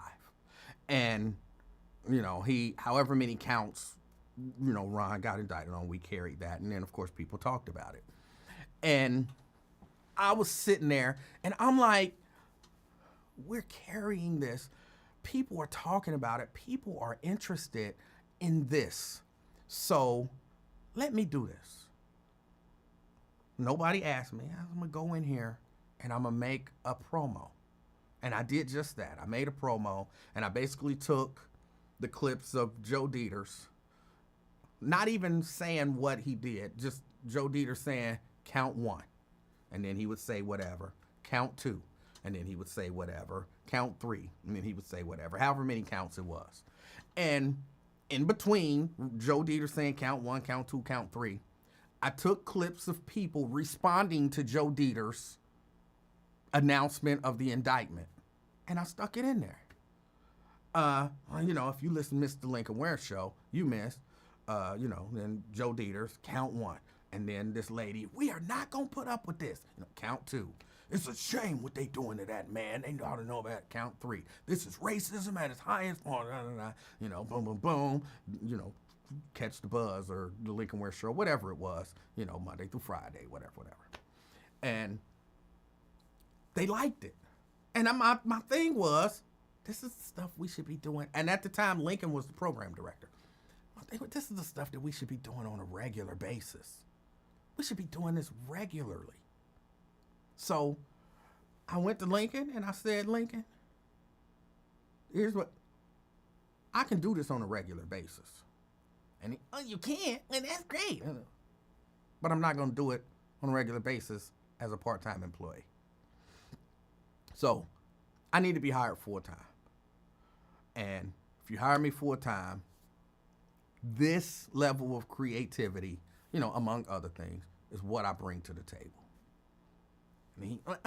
I got to talk to the general manager. Okay. And he went and talked to the general manager. The general manager asked me, let me hear the promo. Like, you ain't been listening to the station. You ain't hear the promo. I played the promo, and he's like, that's great. And you can do this on a regular basis. Yes. He's like, okay, well, you're hired full-time. I'm like, okay, cool. Boom. And so I became a full-time employee, benefits, the whole nine. So, okay, great. So I was hired on the strength of, you're going to take our content. I was hired full-time, made full-time on the strength of, you're going to take our content, repurpose it, create promotional materials for us to use, basically so that we can sound like, a real radio station that runs different things and whatnot. So all of that to say, making that promo was my job. I got hired to do that. So if something funny happened, I made a promo out of it. When Glenn was asleep, when Lincoln went to him, I don't know if people remember that. Lincoln picked up the phone, and Lincoln, Gleno. And you hear nothing. Gleno. And then Lincoln, I know he's there. I can hear him snoring. Gleno. And then Gleno, yes, Mr. Ware, yes. You're on the radio. What are you? I'm gonna go to the Walmart and then I'll and Lincoln's just cracking up because of course he was asleep. He come out of his sleep talking about, I guess, whatever he was dreaming about. Of course that had to be a promo. I can hear him snoring. Of course that had to be a promo. And have a choice. Something like that happens, it's a promo. Something deep happens, it's a promo. Stuff that ain't enough to be a promo.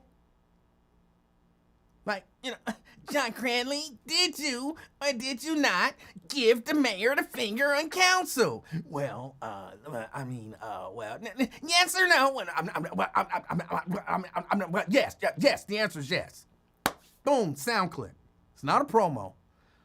So now every time I got something, so when people don't want to answer the question, but I know the answer is yes. Yes. The answer is yes. Yes, that's a sound clip. I'm gonna play that. That's my job. That's my job. So why be mad at me because I'm doing my job? What's HR gonna say? Emanuel, don't do your job well anymore. It hurts people's feelings. Come on. I gotta do my job. got to do my job. So, yeah, I don't know. I got blamed for a lot of stuff I shouldn't have got blamed for. But some of that stuff was funny. Y'all, I got to get out of here. It's after 6 o'clock. It is after 6 o'clock. Y'all still got me up in here. But yeah, no, I am. I'm working on getting my ban lifted. And I still won't comment, very much in the chat. There's a few elements I don't necessarily want to go into, but there's a few elements of me being banned that I don't think are right. And I just hope they do the right thing and then I don't have to go further. Because if I'm forced, and they would be forced, if I'm forced to go the route of calling corporate, I know a few people in corporate.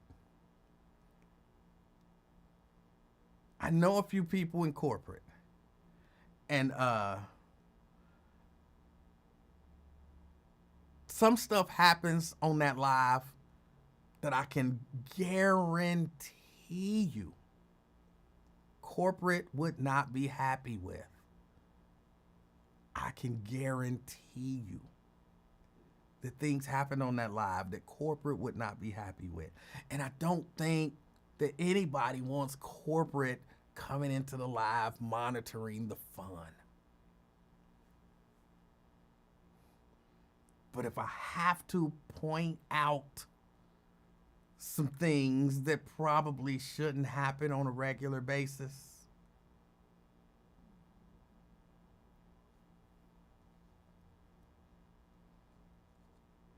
then so be it. Jericho says he said his daughter cannot ban people. Okay. People can say what they want to say, but I know what I know. And I don't just say stuff just to say it. People should already know this stuff. I don't just say stuff to say it. I say stuff that I can prove.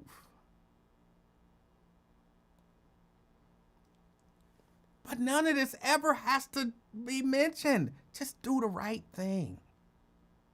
Just do the right thing.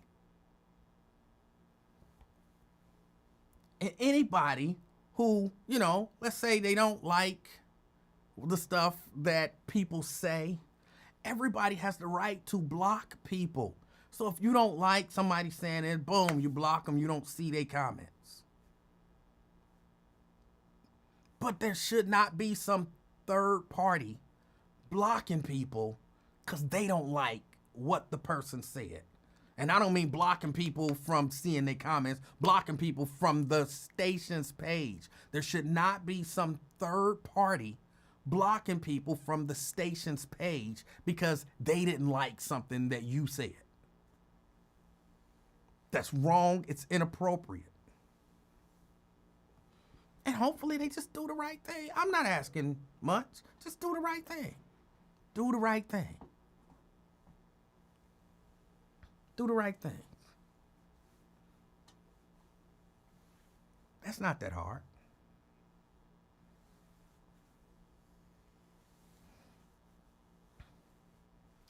Jericho says, I asked her to be on standby to block the racists who came in the room today, and Lincoln said she cannot block folks. I won't comment on that. But again, I have had a conversation with the general manager. And I know him. He's a nice guy. He's a good dude.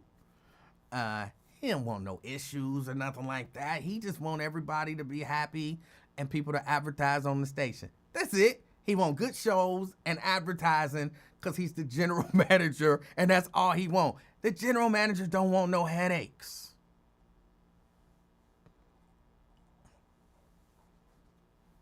I know him well enough to know. Let me say this.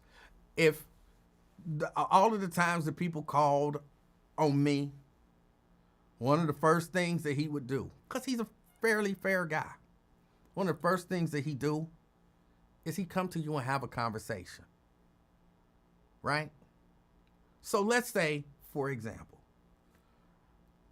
I was still on the radio station and my wife had access to my Facebook page, which then gives her access to the Buzz Facebook page. And my wife is on there blocking people because she don't like what they say. One of the first things the general manager gonna do is come to me and say, yo, Emanuel, is your wife blocking people? Because I heard your wife is blocking people. And if I'm, so prone to lying, because that's what I do, I lie. And I'm going to probably say, no, my wife ain't blocking nobody.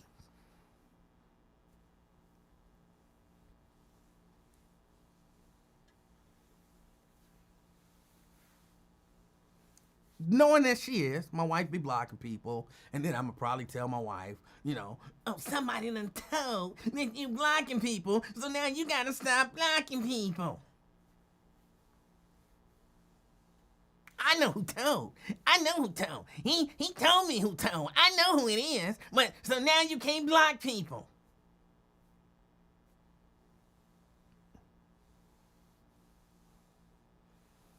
And my wife is going to say, okay, from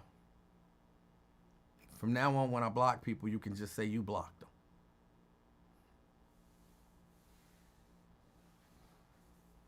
Yeah, that's what we do.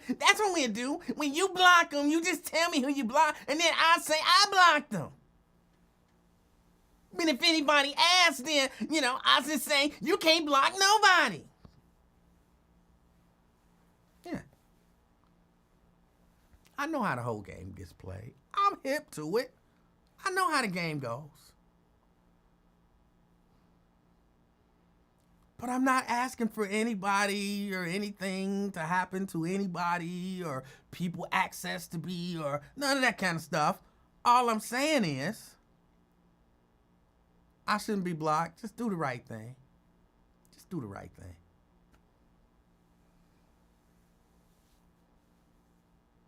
That's it. And that's not a hard ask.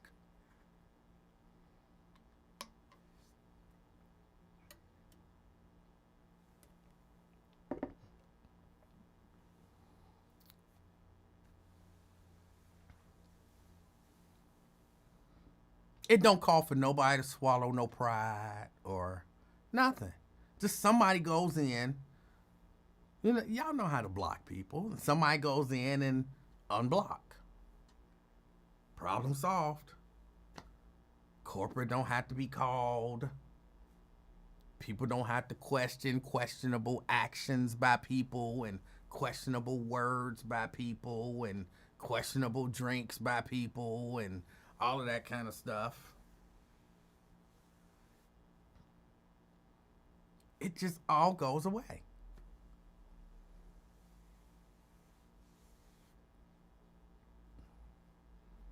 Or, maybe you don't.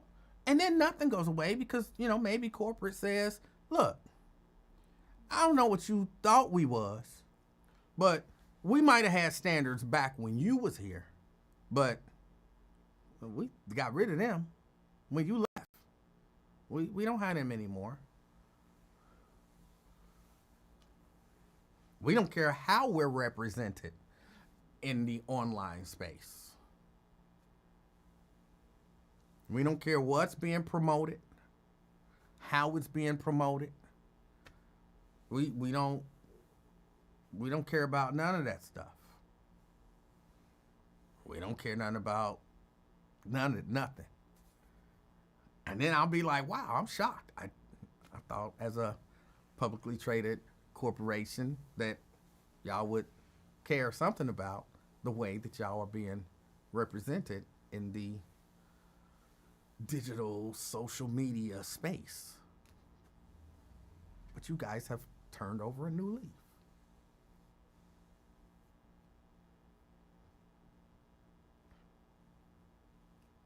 So, but just doing the right thing is the most simple thing. Oh, somebody said, I thought your wife told you to just let it go. She did. And I hadn't even thought about it. But an incident happened not too long ago that made me rethink that. I hadn't thought, I was cool being blocked because I don't care. I don't care. And I was just, whatever, it is what it is. Again, I can still see it. You know what I'm saying? I can still see it. But I saw something. And I said, this can't go on. This can't go on. And sometimes, this is going to make it sound deeper than it is. It's not this deep. But sometimes somebody had to take a stand to stop other injustices from happening. You know what I'm saying?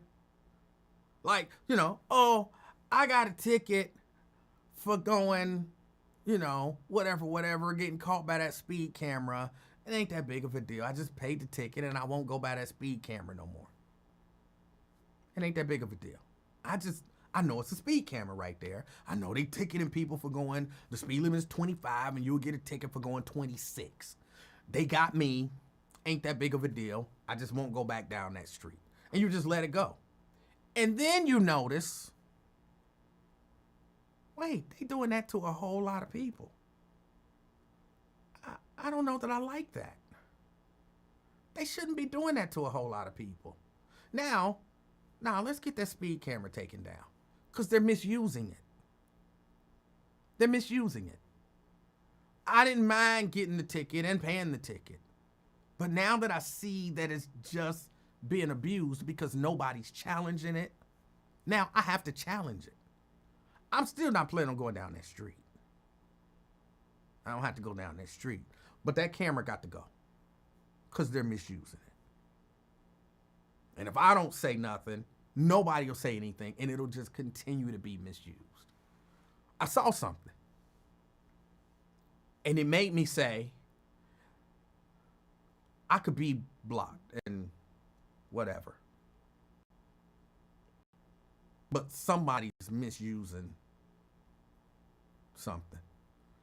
And I can't just sit back and just let the misuse go on. So, Twin? What's up, player? Hey, how you doing? Watching this Pope stuff, whatever, carrying his body or something. What? Watching this Pope Inferno or something, man, carrying his body. I woke up to. Oh. Yeah, it took me a nap. I thought you was off air, man. I am. You working overtime, man? No. Oh, you still on air or you off? I'm off. You're dreaming. Oh. This is all a dream.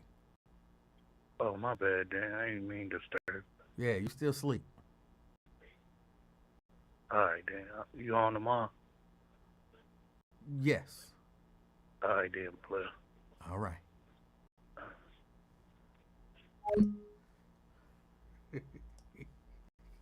Look at that. I just convinced the nigga he's asleep. You can't tell me nothing. I'm going out on a high. I just convinced a wide awoke nigga that he is still asleep. You can't tell me nothing. You can't tell me nothing. I'm about to get out of here. I don't think you can beat that. I couldn't top that. There's nothing I can do to top that. That's it. I'm out.